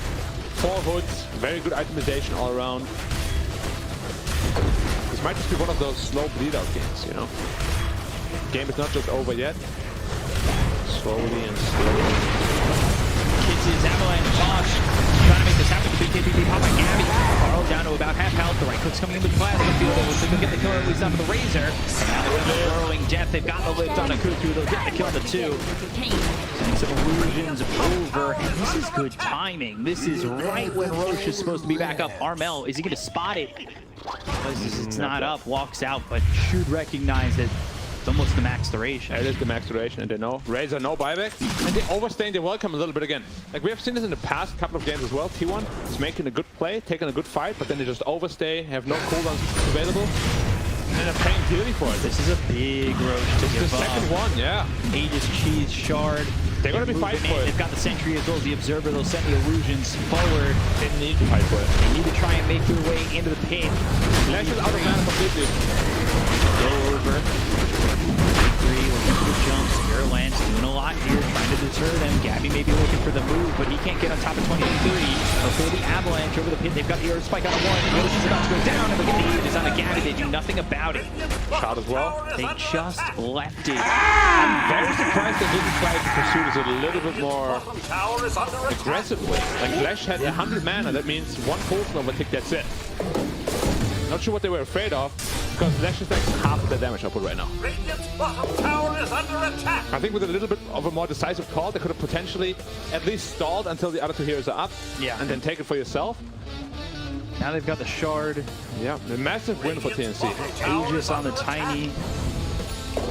And He's building into damage. Daedalus. Wrist the back, BKB, completed. this is... I think the game just gets so much tougher for T1 now. Yeah, it was 8k lead, now it's a 3k lead. Like, T1 just likes to make it difficult for themselves, let's put it that way. They don't like to play safe. They knew Roshan was about to spawn, the next timer was around the corner. Radiant's middle tower is under attack. So chose to play the risky style. Giving it up like that just... It feels like there was so much opportunity there. Most certainly agree with that. For a team that likes playing high risk and staying too long, there at Roche, I felt like there was no attempts. Yeah. Just like that. Oh, hold the thought, Timbersaw. Telekinesis right on top. They've got Gabby here, Avalanche. He's in enough damage. He's got that hood. Now, Fluid Earth and the toss. Coop everything's away. Oh, Death doing so much. He's just dead. Illusion did so much. Before he hits the half health with one combo. Yeah, Tubuche back over. Chakram slows down Bach for a moment. Spirit Lance back over Gabby. That's an issue. Got the Avalanche towards the top of the tower. 20 feet or further. Finger, can they get the first life out of his hands? Yes, they can. Telekinesis sends out of the rings. Are going to right up onto Gabby. Really needs to find his way out with the BKB. He'll try to TC. The damage isn't there. And he'll get out. The Aegis has already been used. Radiant's middle tower Timbersaw is just such a thorn in their eyes. Side. Eyes. What hurts more actually? Probably eyes, right? Probably not. I believe you Radiant's can't bottom tower is under attack. feel punctures to your eyes. Really? If I poke it right now, it wouldn't hurt. I want to say that's true. I'm not a medical professional. I'm not gonna poke my eyes. Avalanche comes out with BKB being popped by Carl. They'll get the static link out onto the tiny, and now the Fire's going to try and break that link. They finally do. Bach turns around with his BKB, but it's running low. Spirit Lance is bouncing all over, trying to drain the mana of TNC's side as they take this tier 2 tower bottom. BKB's expended. They can keep going. PL. Now the Octarine core finished. 3 seconds cooldown on the lands. We have been to a lot of cities. Pain City, Struggle City, now Bound City. What else have we been to? Lots of cities. Toss City. Toss City, you know. There's a lot of cities in the world. To go out and explore a bit more. That's what we're doing. That's what we're doing right now. Now the question is, if you're PL, do you actually still want the heart? Because you're never even close to dying. Invisibility. I guess then you will never, ever be close to dying. Do you need to double down on that, or can you just afford to get more damage? Go for the heart? Yeah. Never, ever. Never, ever, never more. Getting low at all. Link, Impale, Fable, Telekinesis all coming through on a call. They've got the Twitter and Fire speaking at 2 3. They've got the BKB coming out from Gabby. Avalanche comes up through. They're going to go to Bloomy though. They take him on the Sapphire. They end up trading for Zephyr. On the high ground is Suku. He's going to try and tip a chain away, and that's exactly what he does. Chakram right at the top of Armel as they look over now at Fox. He's in trouble. Surrounded. Help from Tim's. Doppelganger. T23 is not going to make the move in just yet. He'll send the illusions out as well as the Spirit Lance that bounces all the way over to Tim's, and it should do it again, and it might even kill him. Tim's on the run. There's the finger for the stack. They've got themselves the Earth Spike that lands on a box. He has no mana to work with and no health to work with, so he's dead too. 3 heroes gone. Gabby stuck in the pit and surrounded by the T1 side. He is a rock that will soon crumble, and it will crumble to 23. I'm not doubting this item build anymore. The lances are actually ridiculous, how much damage they deal. The illusions have spawned of it, how much damage do they deal? Plus 40%. They deal Radiant's top tower 60%. For no cost really. 3 seconds cooldown, 750 bounce range. it is kind of a ridiculous one. I almost trust you. But yeah, this Timbersaw potentially even dealing more damage in this PL. Yeah. He is absolutely shredding these tanky cores. Tiny and Bristol just have, as soon as the BKB is down, they just get shredded. Damage? Question mark? What? Emo? Question mark? I'm very surprised they doubled down on the tiny last pick with all that magic damage they already had. Right. It's like, we have magic damage. What are we lacking? More magic. It's kind of the reason why Neon lost the last game of their series too. Because they went all magic damage. Gotta have a balance in your draft, just like in your diet, you know? Don't just want to eat protein. Balanced breakfast, balanced draft. Need some carbs, need some fats. Balanced board. Yep. Balance in all things. Yin and yang. I be the yin, you be the yang. Maybe vice versa. I'm definitely the black part, I don't know which one it is. I just want to be Yang. No. Be a pro player. I know you're going at that. Not that easy. Gotta earn it, bro. Blink Dagger next for the Lion. Heart almost 423. They've got the ads on the snap. They do. But how much is really gonna change? This is one of the situations, you know, I've encountered them many, many times. You know that you're most likely never gonna kill this PL or the Timber. The slow bleeding death. It's like you took an arrow to the knee, but you can't do anything about it. Hospitals are all closed. Capacity. 5-man smoke, 4-man smoke, 5-man smoke.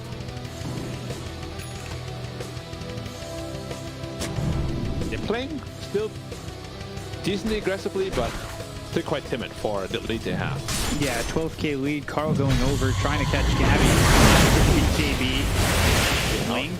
And... Ah, does he get it? He just can't weave through those trees. So close. Again, it's like an 11k lead, but really, how the game feels like it's like a 25k lead or so. Tower is under attack. With how timid TNC are, and I mean, even T1, yeah, it does feel like it's a lot. So PL has 4,000 health now. Good luck killing him. The thing is, they have...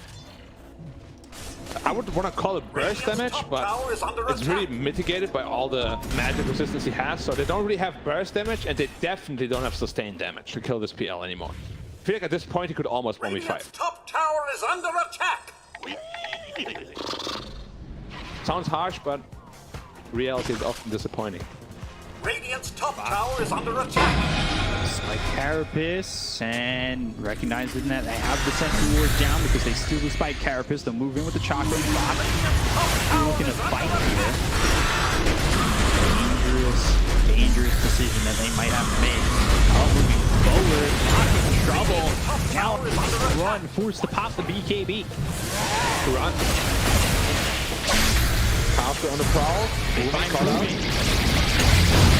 Not far enough away. Spirit Lance is there. Boomyab's up dead to 23. Going to continue for more. These Spirit Lances being thrown out. Carl maintaining the front line. So is Kuku. The right up on the chance they get the kill for the river. He's going to buy back. And now, with that buyback, they'll try to turn in. Gabby on the back lines. Take out White Line. He's got buyback too. BKB TP out from Gabby, but they're still on the high ground. Playmail pop. Lock. Now, turning it back, but he doesn't have that BKB available. Avalanche. Toss. Stone popped, and now the turnaround. Actually, they threw him right into Armel, so he gets the Whirling Death off Armel, sitting a little bit low. He's got the BKB, but there's the Doppelganger. 23 not dealing with a lot of mana here. Might just back up and leave, but 23 gets another kill on a team with the Illusions, and he's dead for 75, considering the fact that he already bought back in this fight. And he doubled down and went Eternal Shroud on PL as well. Just to get the additional mana, of course, but... Conductor. That's worth 2,000 gold, and I don't even know anymore. This item build is crazy, it's weird.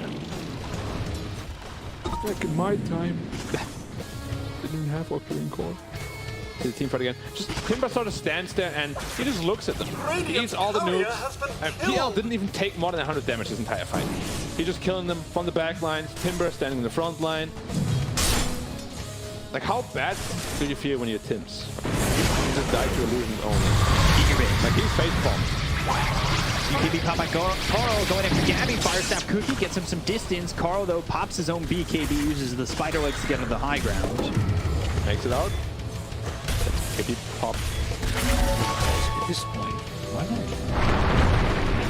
not? Roshan's back up. And they're not waiting for the Razor BKB. Probably at this point it doesn't matter because they're just too tanky overall. This is Zach's blessing, too. Who's gonna get it? I'll do it Timbersaw probably. Or Lion. Line. How many stacks is Boy might have? 6. Oh, That's a decent chunk of stacks. Yep. Or maybe Nick's is that he's going to his own one. Just to go away from it. Keep it a white line. Supports need the love too. I think Timber's gonna take it. Immortality. Oh, they gave it to Carl. Carl is back. Alright, Still siege pass it to buildings. Waymon. Oh, no, okay. It's decent to siege buildings. It's good. Yeah, yeah. They don't have the best way to deal to deal with buildings, and he's not going into the flamethrower. I'm just a disappointed support. Whatever. Get carried. 2, 3, and 6. And Get Nyx now carried. has his own Scepter. That means now we're going to Boro City.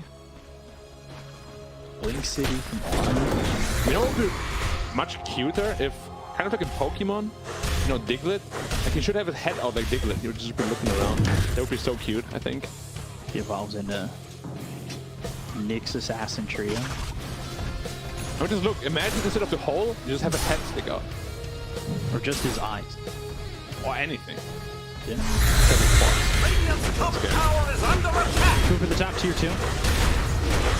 Yep. The building damage is pretty limited because of the itemization on the heroes. Radiant's top tower is under attack. With the Razor Axe for, which he used to farm Nuka. Radiant's top tower has fallen. 24k lead. What's really stopping them? Yeah. So if 10k felt like 25k, 25k must feel like 100k. I think that's a lot of gold.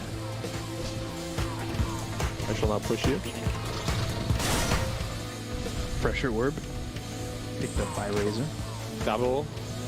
Eye of the Storm. Eye of the Storm. 1, 2 targets. Double BKB. That can really burn pretty hard. I mean, I commend the fighting spirit of TNC, you know? But not every superhero movie can be the hero to win. Would have been a good Axe game for Annihilate turning into and all that. Oh, Gobble up, speed out, Avalanche as well as the toss going in for White Market to get a survive. The Borderless Kicks is coming through and they're not going to land. BKB pop all around the horn. Moved over. Bach actually, they don't even care about Bach. They get the kill to Armel. Bach as well as TNC. They weren't focusing on the Bristle at all. Gabby drops, full hero is dead. And now on the booty for T1. In favor of T1. They'll fall GG and they'll even the series at 1 apiece.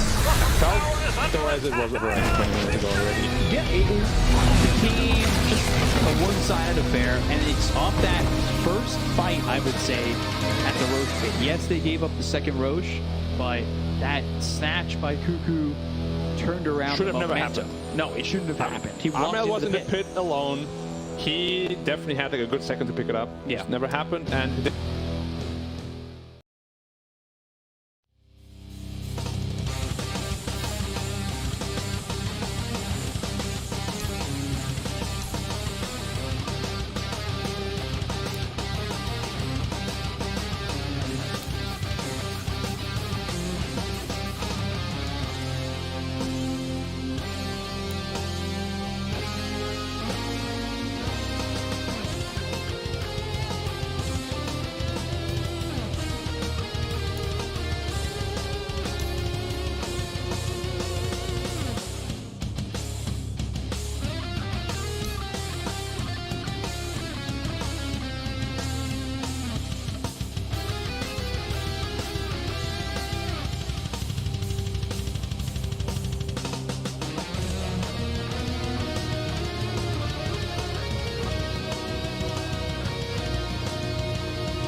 team pick.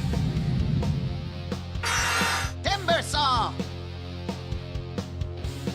Radiant team pick.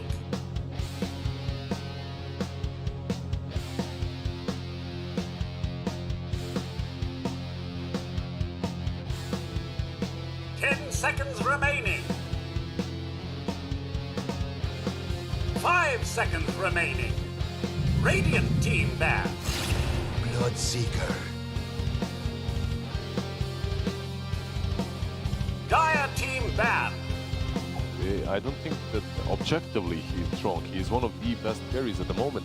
He just gets banned so many times.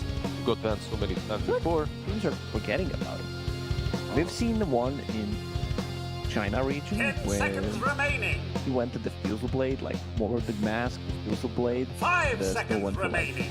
Abs resist S and Y, even though, Radiant and managed to team back. outcarry Medusa. Yeah. Still Still pretty won, yeah. impressive. They played at high tempo. Dire team ban. We'll see. I would like to see it here for TNC. Will they play the Bloodseeker on the safe lane or off lane? That's also a question. Most likely that Atos build on the off lane is good. But TNC, they really like to flex their 1 point. 10 seconds remaining. 1 5 seconds remaining. I think they need to find a strong answer to burn the lane. Last time, Radiant it team didn't really ban. seem like Cuckoo was too discouraged by the minus armor. Seemed like once he hit, what, level 4, then he was basically unkillable with the tiny and the Snapfire lane. Yeah, they knew that that plan was over. He got reactive armor. They try to go for him once. They see that they can't kill him. Soul Ring, a lot of 10 tankiness. seconds He's remaining. still very high. And then, yeah, he just completely 5 bailed the seconds lane. remaining. It's very hard to play the lane where Timbersaw is. You lose that here tower. So Bloodseeker is a good answer. Pure damage, and also silence, the Atos if necessary. Later on,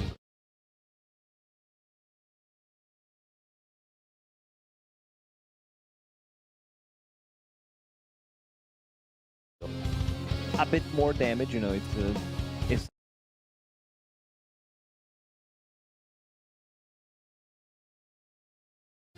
Bloodseeker is also very weird. It hasn't truly been in the meta for the longest time.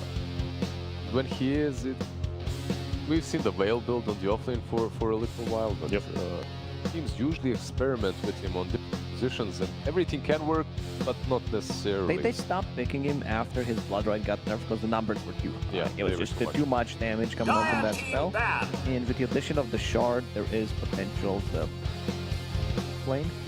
Like As a he tank scaled. breaker. Exactly. And well, the bat, the Razor bat, probably just go a little bit further. 10 seconds remaining. Can be an issue for a lot Problematic. of heroes. 5 Problematic seconds remaining. as well for a lot. They already banned out the Razor. I wonder if they're gearing up for a melee carry of their own on T1. Could be Troll as well. Yeah. Like something that Troll does not like to play into.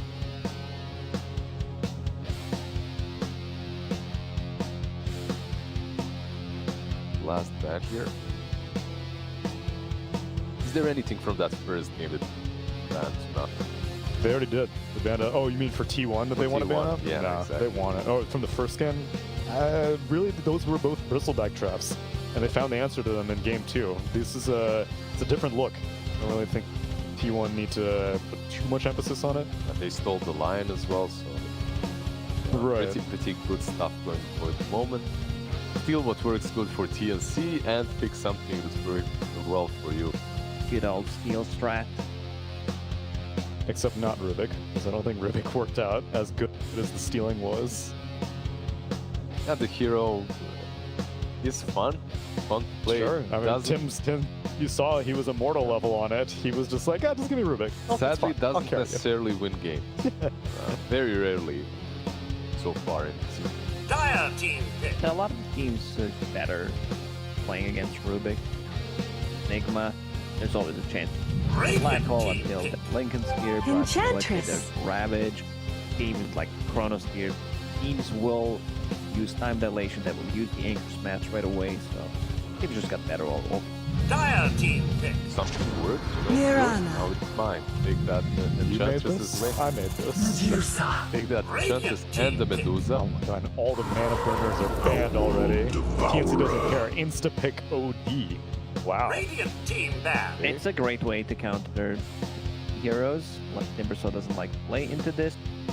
I was thinking that they don't have any kind of arrow setup. Now with the Astral you do, but it's not that easy to execute as it was before. Because before it was always 4 seconds on Astral, and now you need to, you know, actually do the math. Like, what level is it? You need to click. It's not that easy. Like, Plus, Medusa's these days getting S and Y. Status resistance. I mean, you can, it works exactly. Yeah. 10 or you can seconds still be a remaining. dummy like me and look at the circle and as it's Circle's approaching- unreliable. Or at least 5 against status seconds resistance. remaining. But the circle maxes out. Yeah, exactly. But so you can, at first 3 levels, the circle doesn't go out all the way. you can kind of have the feeling with that, Oh, the right? feeling. It The gives you feeling feel- with the status if you- resistance is not good. Okay, with status resistance later on, but if you're setting up these arrows In the lane. for the lane, I Sure. still think it. 10 seconds remaining. Alright. The Mirana player, even without the setup, should be landing those arrows. It's sometimes 5 it's easier seconds for remaining. Mirana players who are good to land the arrows without the setup. Yeah, exactly. Yeah. So, you know, I'm gonna give my prediction for this game. I think Mirana will miss more than 3 arrows on Astral. Well, you gotta give me like a time on Astral. Yeah. So all game long. Yeah, Okay. More than 3. Wow. You don't have 3 or more. Will those arrows be blocked or just missed? No, they have to hit, No, the, no, hit they- the person in the Astral. Yeah, Yeah, but will the hero be? Is it considered a miss if someone if goes the in front? path is unblocked, okay. Or is the path We would unblocked? know if it was gonna Okay. So it's the intention. I'm that below matters. 3. I'm below. Okay, I'm below 3. Yeah. Although we don't know if it's an off lane or a 4-position Mirana, because earlier we saw a 3-position Mirana. That's also correct. I like the oldies still. Like, this hero is under 50. Beastmaster. Okay. Okay, they are not stepping away from the Beastmaster. They think was the correct option and the hero that brought them that W in week 1, but I'm not completely sold on that. I 10 don't think that the seconds Beast is remaining. as strong anymore. Plus, this won't be offlane. 5 That's seconds it remaining. because then the old is Might be or off what? lane. It might be off. I don't know. Like, I've seen Beastmaster still being picked from time to time in different breeds. The off lane. My problem is the Enchantress. And True. utilize the boar if you're playing on the side lane. Or maybe safe lane Beast. They could flex. They DNC did the same. Line. They had the exact same heroes, right? In game number 1. Yeah. So Storm, choose like your mix things up hero. with their 3 cores. This was the answer to master in a couple of regions. You storm, you farm just as much. Mid Beast.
Want to guess this time? Yeah. All right, I'm going T1.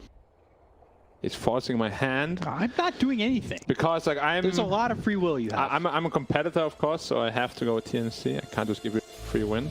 Okay. There is. No, there is.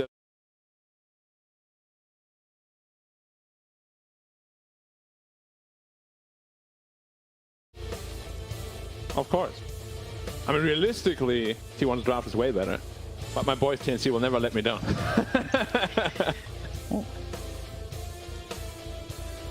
I just remember as Storm and Medusa, and they don't really have any answers to them, so... Okay. To hell with you. To hell with You asking me or him? Me? Storm, Medusa, Beastmaster, Bloodseeker, Snapfire, Timbersaw.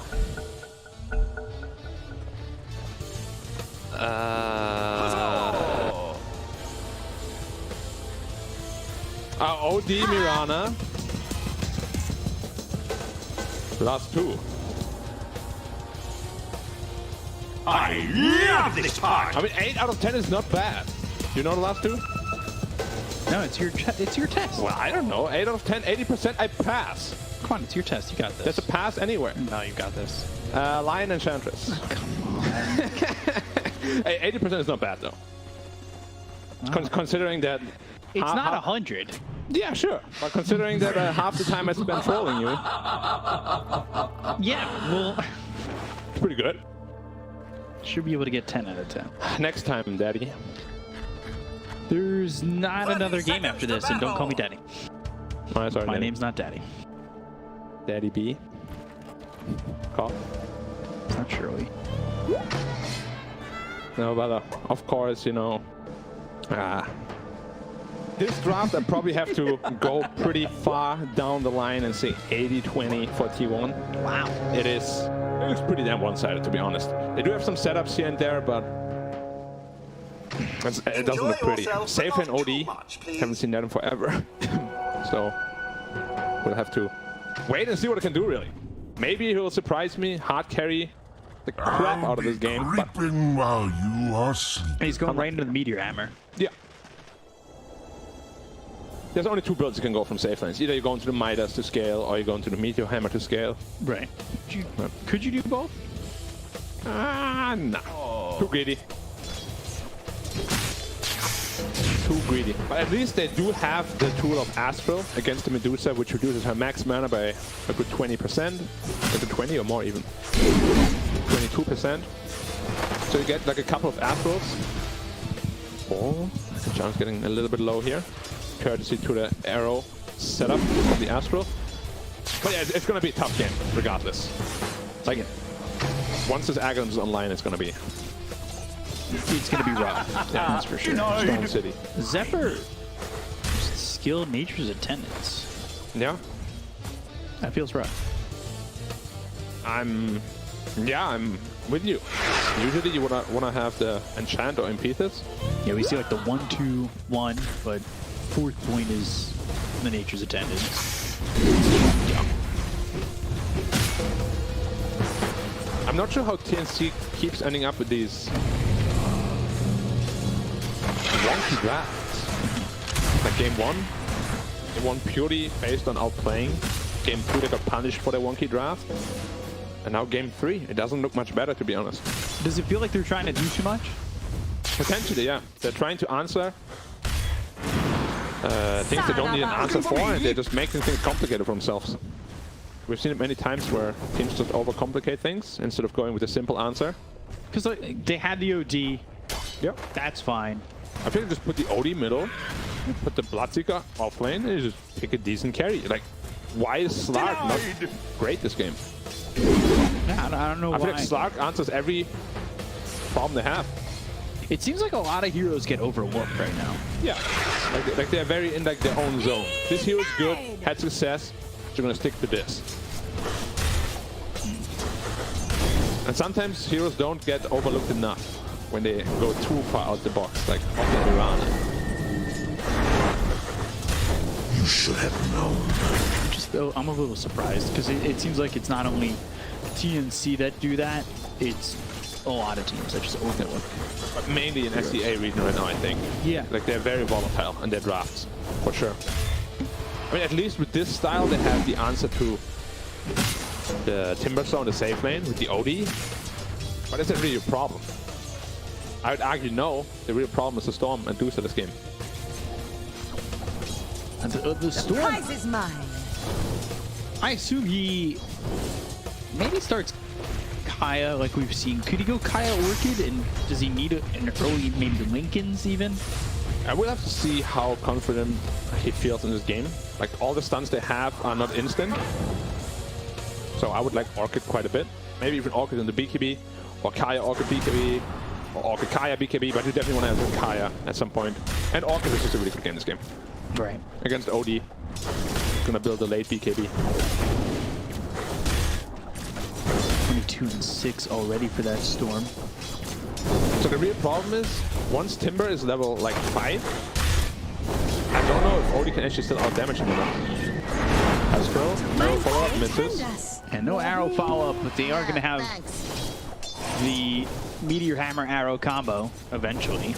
Yeah, it's still quite a ways away though. Still like about 1,000 gold away. It's 1,000 gold away, which should put Cuckoo at level 5 at least by the time they get it. Yeah. Will it still be enough damage? With that hammer, it's like 540 magic damage is definitely going to be enough, I think. Medusa in a little bit of trouble here. Double snake, gets mana back, good stuff. So how does TNC win this game then if they're so outdrafted? They have to put the tempo, the foot on the gas early, up the tempo super fast, and just make sure that Medusa doesn't have enough freedom to farm. Because I think if Medusa gets Saint Jasha, Butterfly, or I mean Saint Jasha, Aghanims, and a Cascadi, the game is pretty much over. At least conceptually, to figure out how they're going to shut down the Medusa without, you know, shutting down both the Medusa and the Storm. Because I think even if Medusa gets shut down early, I think Storm with an open map and enough to get to like Kaya Orchid can make enough space for Medusa to recover. Exactly, that's the problem in this game. They have two heroes that they need to keep in check, but you only have a limited amount of resources to do so. Yeah. But again, we've seen in the past, TNC is prone to outplaying quite a bit. But they can outplay. We're all good. Arrow. And arrow lands. And dead. Cuckoo should be dead, but maybe gets the Timber Chain, the right clicks. One more. Nice. There it is for Gabby. He was really soaking that in. And now that is Meteor Hammer completed. Next time Timber comes to lane, he's just gonna die. 540 magic damage from the Meteor Hammer. 300 magic damage from the Astral. If there's an arrow on top, you're gone. Yeah. Potentially even a hammer. He's very close to reaching level 6. This is now going to be very tough. Oh, he lost his Meteor Hammer to creeps! To creeps! Because I am. That's massive. I think that... I don't want to be too harsh. I think that really shuts down OD's game. It does. And it also gives Timber a lot more freedom. He should not be able to lane here anymore. Now he's quite happy. Wow. How long is it dead for? Another minute. It's another big blunder. Just like an Aegis pickup. It doesn't look like much, but it can really... But it is more than it appears. Definitely. Fire Snap Cookie lands. Not really doing much except getting the courier. That's fine. Double snake. Good mana back.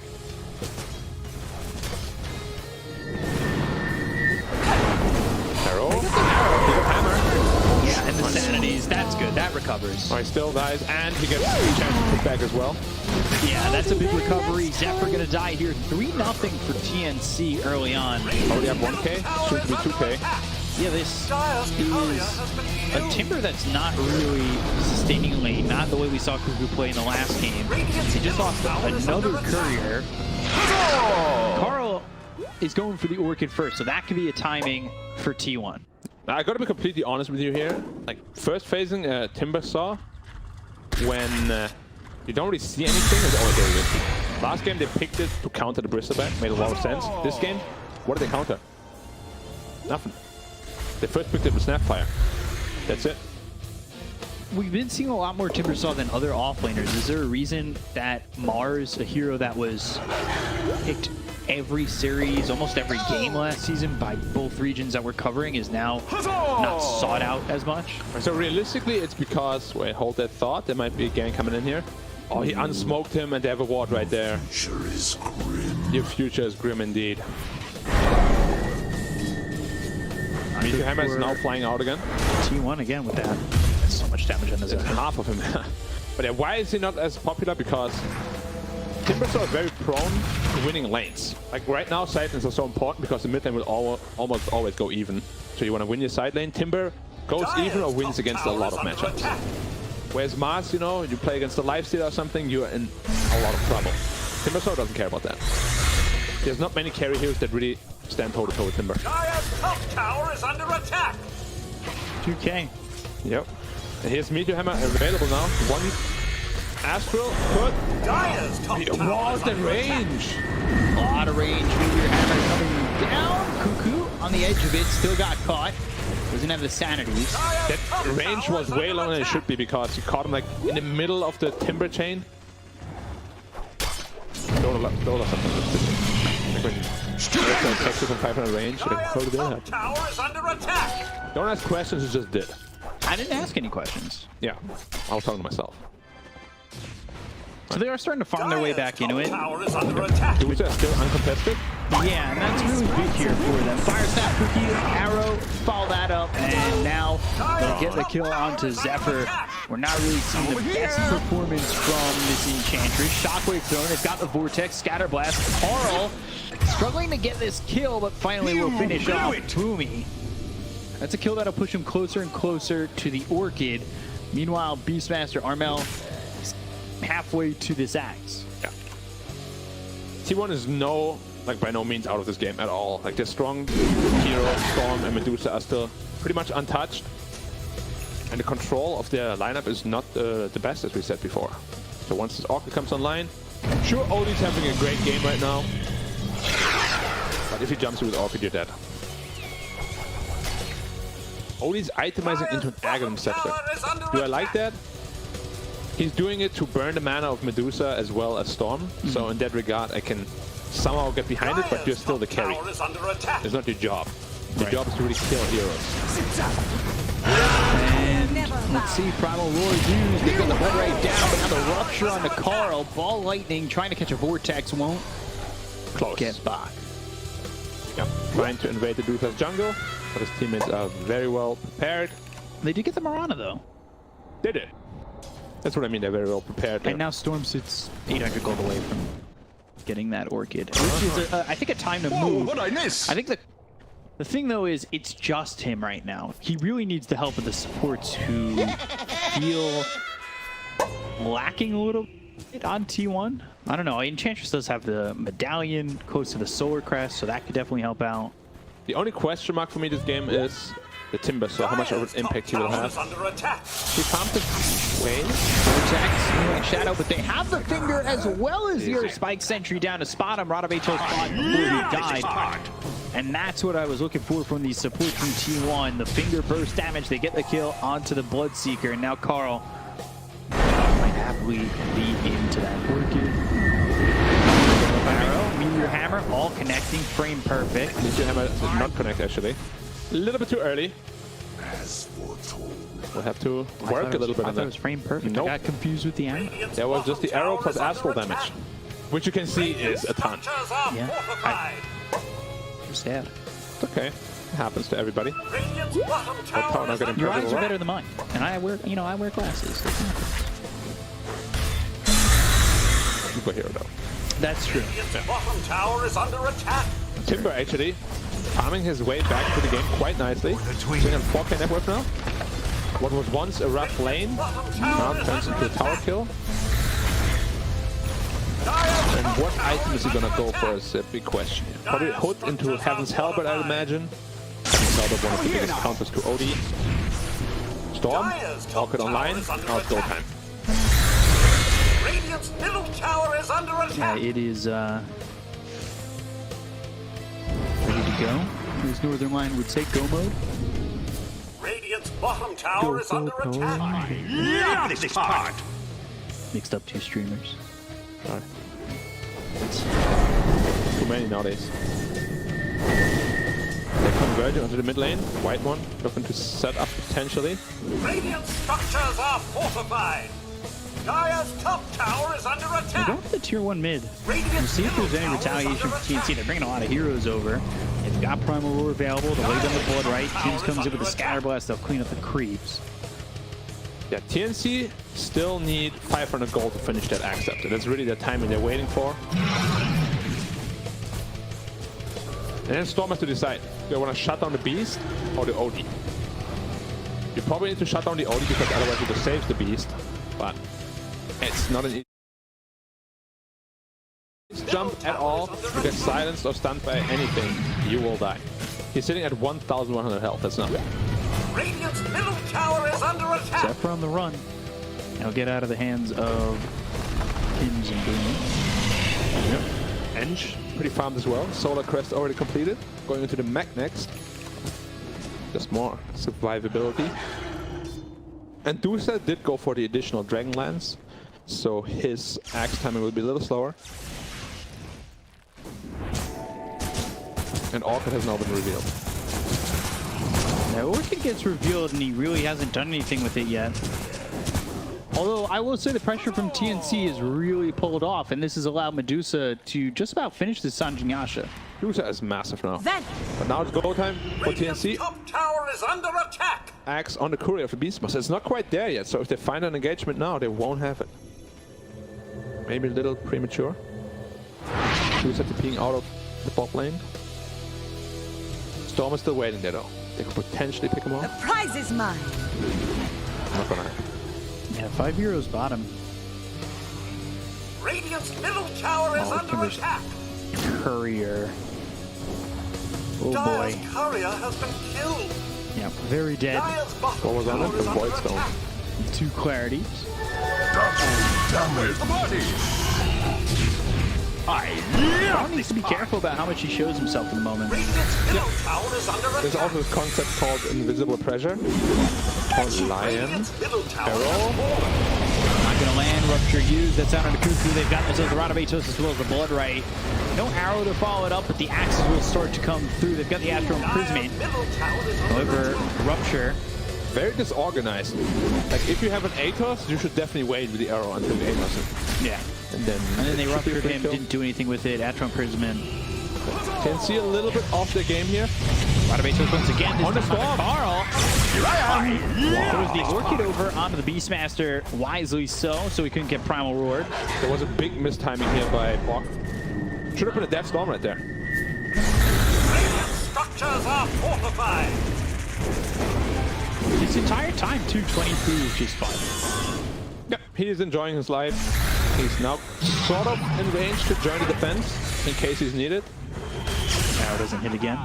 No, so far. Oh, they blocked the Ancients. I liked it a lot. And the Sentry Ward of Dire is just outside of range. That's a rough one. Invisibility. So they're blocking that, and they're trying to slow down the farm for 23. Yeah. Sneaking a Roche is still a very strong possibility here for Radiant.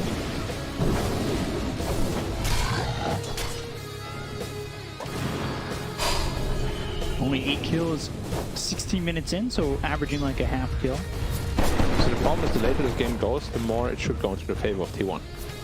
Yeah, you're getting so much farm in the Medusa. And Storm. Yeah. Almost has a Kaya done now.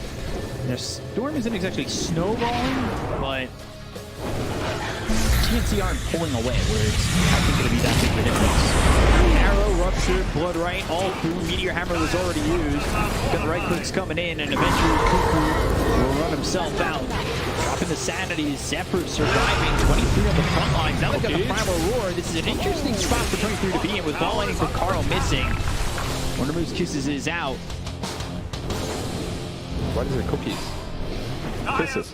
Kisses, cookies, maybe kisses made with cookies. What's the difference? No difference. Exactly. Dire's middle They didn't really get a lot out of that. They get a tier 1 And the kill. and a timber kill, but they thanks. used everything. They literally used everything. You have to be careful on Carl, you got caught. An arrow? Stone Gaze trying to keep it back, eats the arrow. What a bro. 23 actually playing Save the President, Yep. even though he is the president in this game for T1. Not dead. He's vice president right now. He will be taking the position of power in about whenever he finishes with Agamemnon Scepter. In about 3k gold. I'm so scared of this T1 late game lineup. For the hunt. Storm Aghanims, plus Medusa Stone Gaze. How are you supposed to get a Meteor Hammer off if you turn their stone as the axe comes out? Orchid, Chakram, can be chain of the kill there for Carl off the Easy game. Orchid burn. Yeah. And TNC look a little, oh, I don't want to say lost, but they're playing at a pace that just suits them, which... Doesn't suit the game. Exactly. Like they're playing like they have the better late game, but they really don't. Phosphor Stone. Like I can't see a world where Medusa late game will lose to an OD. Especially with the axe. Like, it does so much. It does. Also cold-blooded. And you ask for him, the snake in your face. Rupture again on a Cuckoo. Could have the damage though. Timber Chain, that might help. Oh, TP's out just in time. I don't know. Or whatever. He calculated it. I thought he was gonna raw him, but he gave him the freedom. He's like, you're good to go, Cuckoo. I don't want to bully you anymore.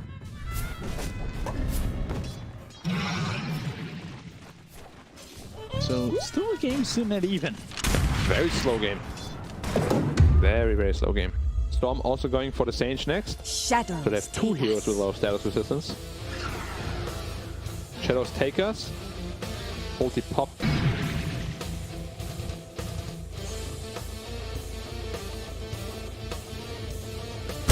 It feels like one of those game threes of fear.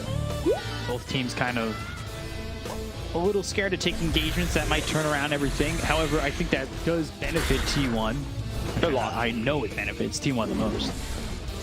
For sure. Medusa now level 15. Has he got 100 gold away from the axe? Yeah. Mystic Snake Talent. Every time he's gonna get Astral with that shard, he's gonna go back to full mana instantly. Dire's middle tower is under attack. Which, if you Astral her enough, you know, might not be a whole lot of mana though. They smoked. And Bach, he's nearby the Medusa. Bach has to be really careful. He's got Rupture. Oh, they missed the arrow on the Roshan. Wow. They're not even going to catch TNC. Rod of Atos with the blood right down. Whitemon gets silenced. Axe is thrown over. That hits on a Cuckoo. Pickles him.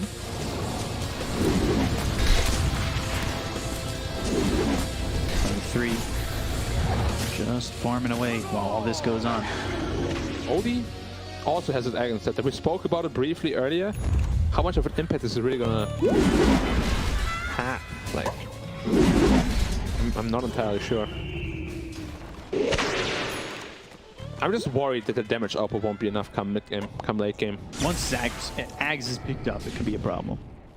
And they keep trying to find 23, but they're not. And 23 is doing a good job of farming where he feels safe, farming in an area where TNC just aren't catching him. They're reading the map very well right now.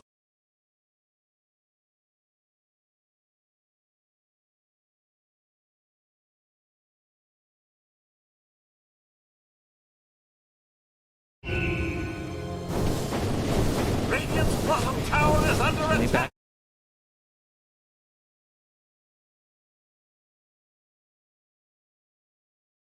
Got all that back and more simply by being more efficient around the map.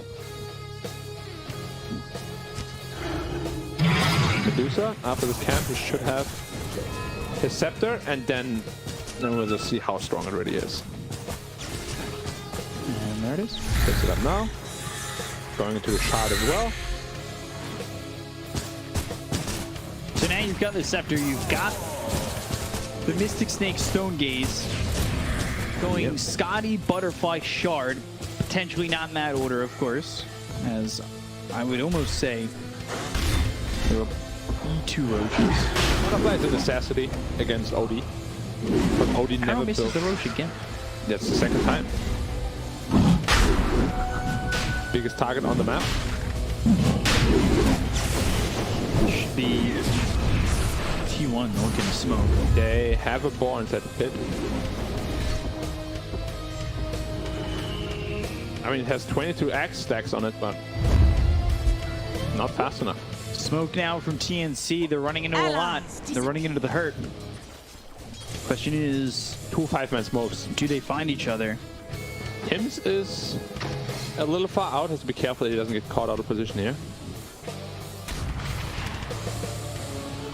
teams don't find each other, but this could mean if T1 want to go Roche, I don't know if they go, Ball Lightning all the way onto the high ground.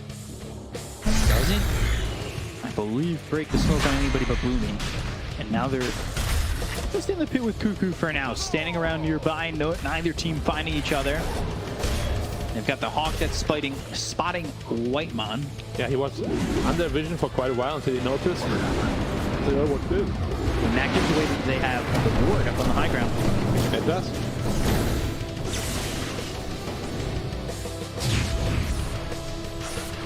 Still waiting on TNC. They're gonna pull the trigger eventually. I think both teams are a little scared to pull the trigger. Yeah, but you're completely fine with that 51. Yeah. Sure, you have this Aghanim's, which means you do want to fight, but it doesn't mean you have to fight. It's just a great tool to do so.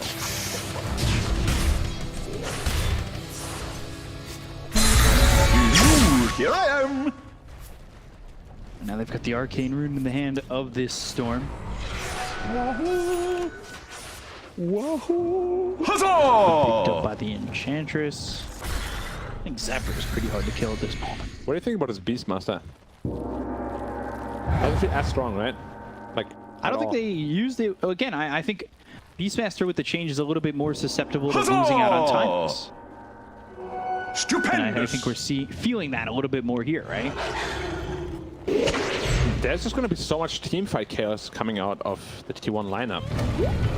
Not sure how TNC will deal with it. Medusa's getting bigger, bigger, and bigger. Eventually, TNC's bubble of thinking we can farm through this is going to pop.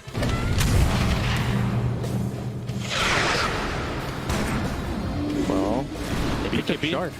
Now straight up on bot. Medusa in shard?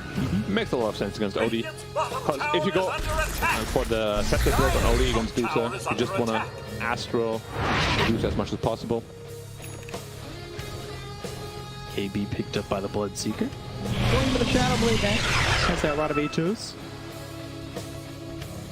Fun fact, cooldown of Cold-Blooded Snake, or Cold Blood or whatever, and Astro recharge time is the same.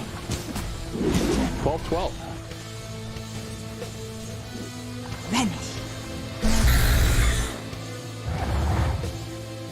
Do you know what it means, Beaker? Yes. But for the viewers at home, you should explain. Oh yeah, it throws a snake on him every time he gets Astro. Yeah. Who spoiled that Don't shot? pick up BKB. Over here now! Blinding with the Vortex, they finally go after the Bloodseeker. Fire Snap's going to try and get some distance. They use the dust. They've got the Rupture out at a Cuckoo. Bako going to maybe chase, throw a Blood right down. That's exactly what he does. 23 steps out of it. Rupture used. BKB down for the Bloodseeker. Nobody dead. Potentially, T1 with a chance to get that Roshan.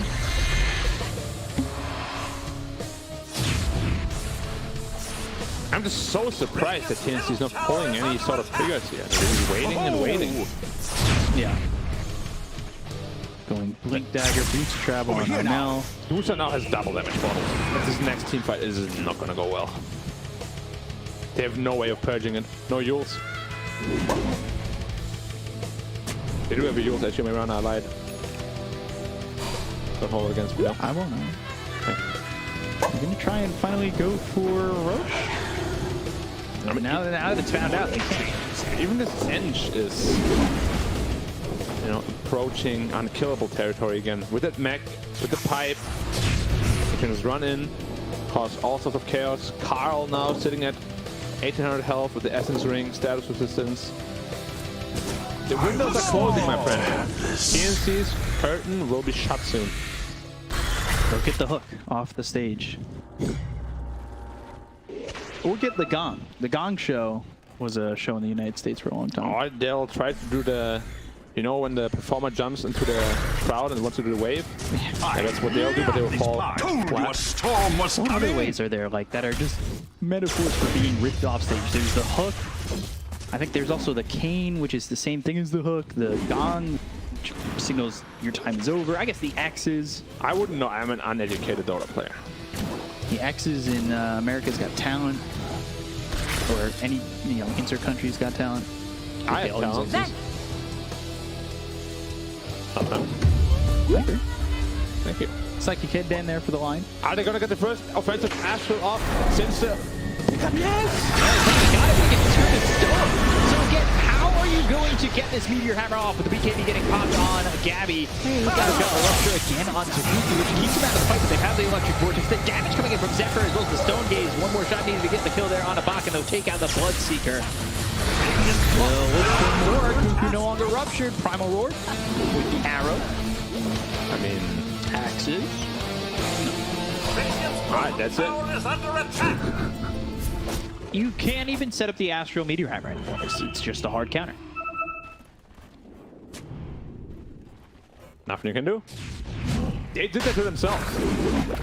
Good flank in. Coming through out onto Gabby. In a lot of trouble. They got the Earth Spike to follow it up. They'll have the finger there. Carl can get control. There's the Sanities to take down Lightbond. There's only one hero there with the Mortimer's Kiss is flying across them, but Gabby's dead. They got no block to the chain over from Kuku, looking after Boomy. And the axes fly in. 9 stacks out onto the timber. Fire Snap Cookie getting away. Armel on the run. Now it's a 3K lead for T1. Yeah, and this is the moment of probably realizing, damn, we waited way too long, guys. Let's watch this replay again. The hammer hurts a lot, so it almost killed like 3 or 4 heroes.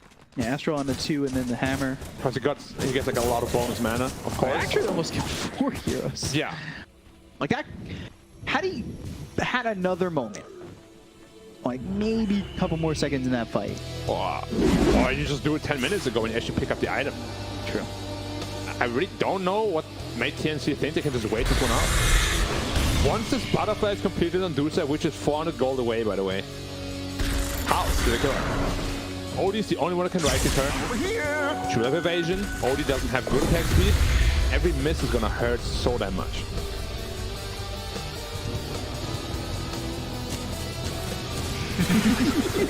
"30 minutes into the game, 2K lead, but it feels a lot more like 10. If not even more. Butterfly, another DD bottled up. What did you pay? How much did you pay Gaben, sir? His last battle pass was level 10,000. Fair. That's when you get reflected. The problem for the Bloodseeker, Earthspike comes in, they've got the Electric Vortex that goes through onto Gabby.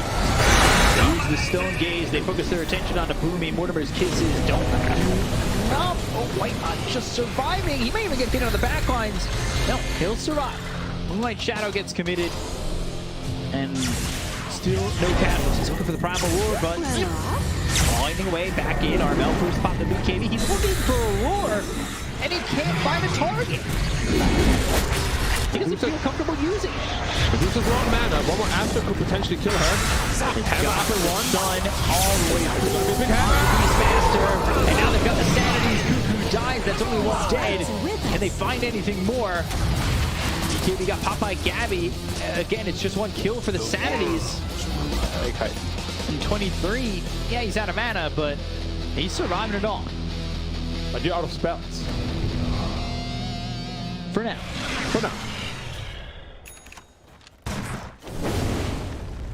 Right, so how do TNC do this?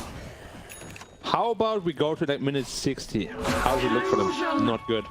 If they get to minute 60, it doesn't look good. Chaos can happen. It can. It's just they don't have heroes to make good use of all the items. Like Beastmaster just doesn't scale into the late game like Storm or Dusa do. Bloodseeker, same thing. I think it's the same story as before. The later the game goes, it's gonna be 51 now. Storm's working on the Storm is massive as well.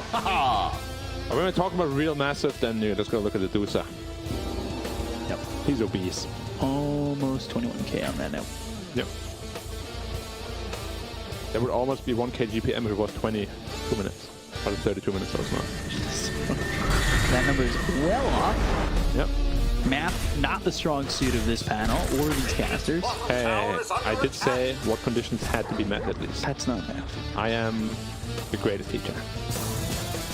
for those subject notes now. My teacher at school always said, take out your calculators or I'll just let Dominic answer. I was like, okay. And then I get it right every time, of course. I call it a human calculator. Amongst other things. So Roche is still up. Astro Imprisonment reflected with the Lotus Orb. Arrow connects. It's onto the Timber. They've got themselves the Astro Imprisonment once again that turns Gabby to stone. He just can't play. Getting Astro by himself and then Mortimer's Kisses. and he saved him with the Astro. And yeah, saves him with the Astro for the Meteor Hammer. Mortimer's Kisses, full staff now. Lotus Orb trying to get away. He tries the Timber, but he doesn't survive. Wipe on Dick next. T1 kind of misses an opportunity here. Falling all the way through, getting the silence of the Vortex that's on the Gabby. The Fire Snap Cookie gets some distance, and they've got the Primal War that's up for the Medusa, but they're not doing enough damage. They find out where the arrow on top of it. Walking back, and that's to pick up a double damage for Carl. So they might make their way in. Turn to Stone, Bach as well as Armel with the Mystic Snake. Already sitting at 4K mana. Gabby! There goes Zephyr! Already go back into the fight! It's Medusa and Storm against the wall! We'll go after Gabby, they'll look for more! Mystic Snake turns to Stone, BKB forced out! Armel now turning, throwing those axes, trying to get the blood right down on the 23. They've got the Urn, but can they get down to 23? It's not looking likely. They've got another Mystic Snake. Renovate turns, another Snake bounces, Arrow? and he's just full on mana. He had 4,000 mana there in Odie, and he barely touched Medusa's health pool at all with that hammer. Sure, the Ench got blown up from full health, but It's an Ench. who cares? Yeah, exactly. Can see it here again. No offense, Enchantress. He accumulated so much mana. I actually thought it was going to be Massive. more grand, you know, but it looked very... I mean, just look at this. Half health to Storm. Fire Snap. Yeah. And Medusa's still alive with the Stone Gaze. There's no way he can fight into the Stone Gaze. Odie up in 20. They're now hitting Roshan. If this Medusa gets Aegis and Skadi, which he will have after the Rosh kill, this game is all but done. Ball Lightning. Looking for the Marana.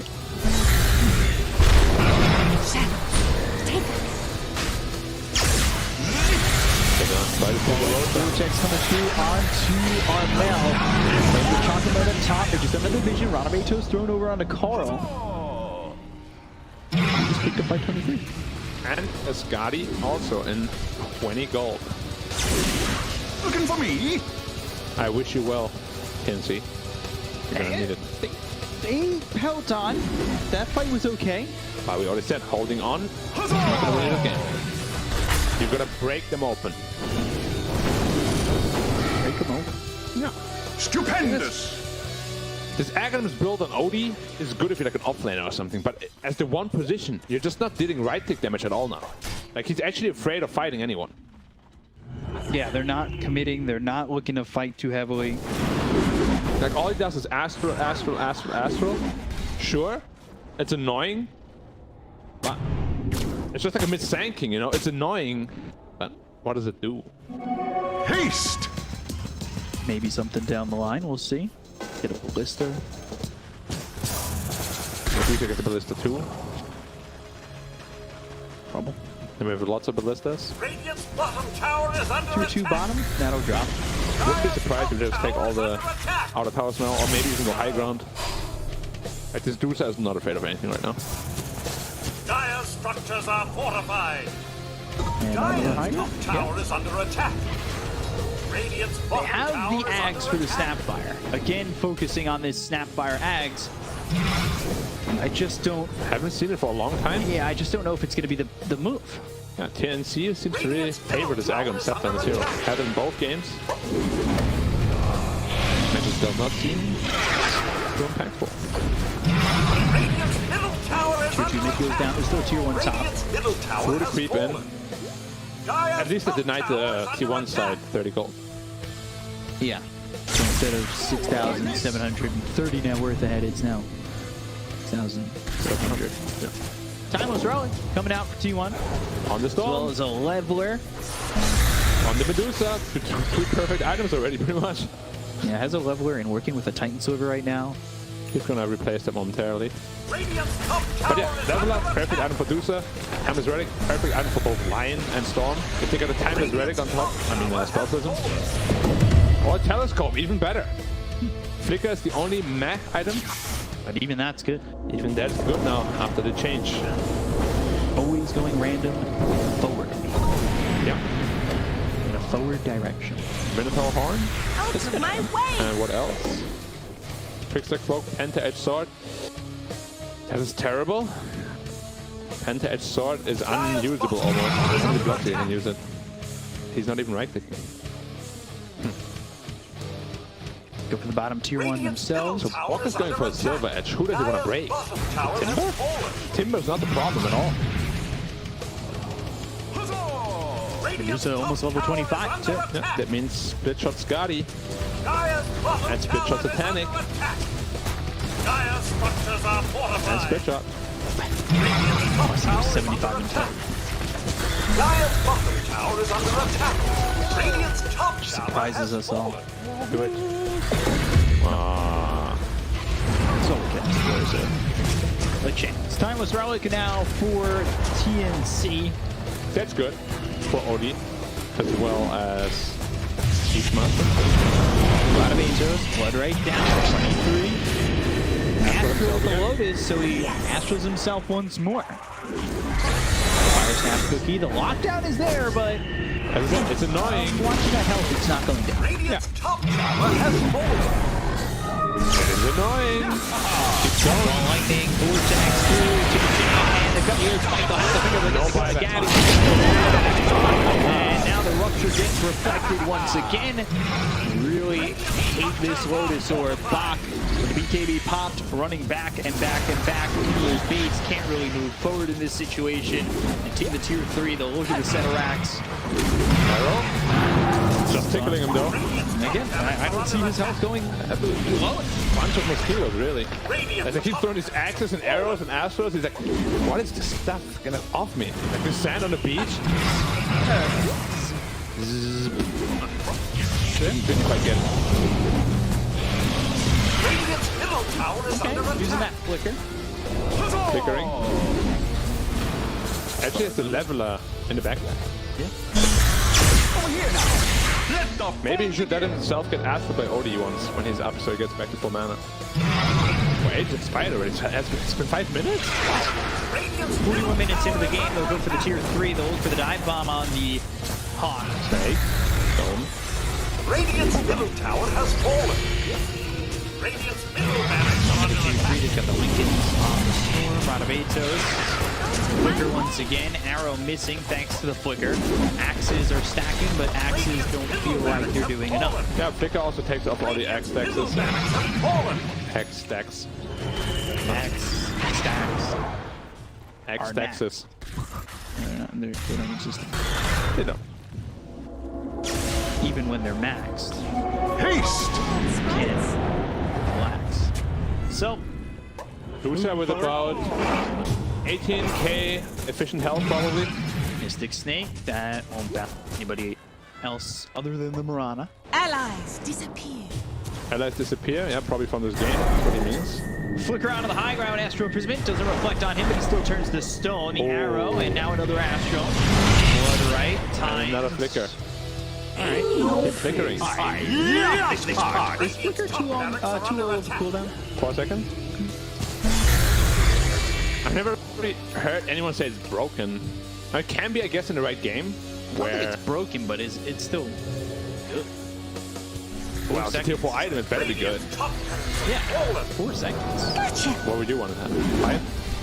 6? No, 4 is just 7? not long. 1 minute to win? Radabatos, that takes the Mystic Snake back. Yeah. I mean, in this game, it's super good. It spells ACOS, it spells Silence, My it response. spells Axtexes. Why did I keep saying Stexes? Stacks. Stack, axes. Illusion? Well, once again. just standing their ground, looking for the tier 3. Some right clicks down on the box for a second. There goes the final tier 3 that comes up the ball. As well, the Vortex to follow that up with an Earth Spike. The Bravo comes out on the White Mon. They get the kill out of the Lion. Don't gaze used, right clicks in. OG low, Q run by Suku, buys back into the game. And they will try and run the Milana out, but he denies the Zephyr. The right click damage from the Impetus. The BKB is not going to do enough here. They got Carl locking down Armel. He's got buyback. They will even use it. The answer to that is yes, but they've already lost the Blood Team. He doesn't have buyback, so it's a 3v5 situation. And not looking like a good one as they set up here for Megas. Hit me, please. Carl asking for the tips. I want to say that originated against Boom when they were up heavily. Carl tipped them, and then they lost. Why don't TNC tip him then? Because everybody in some stages tipping Carl. The triple snake. Triple snake. Now they've got the primal roar, but it doesn't look like it's going to do anything because the back is just standing his ground, and GG will be called. T1. They take down the top of the table team. That is TNC. And they find some success finally in this second season. I mean, you would see me a little bit more excited if I didn't see it coming from like minute 15 away. Yeah. Like TNC just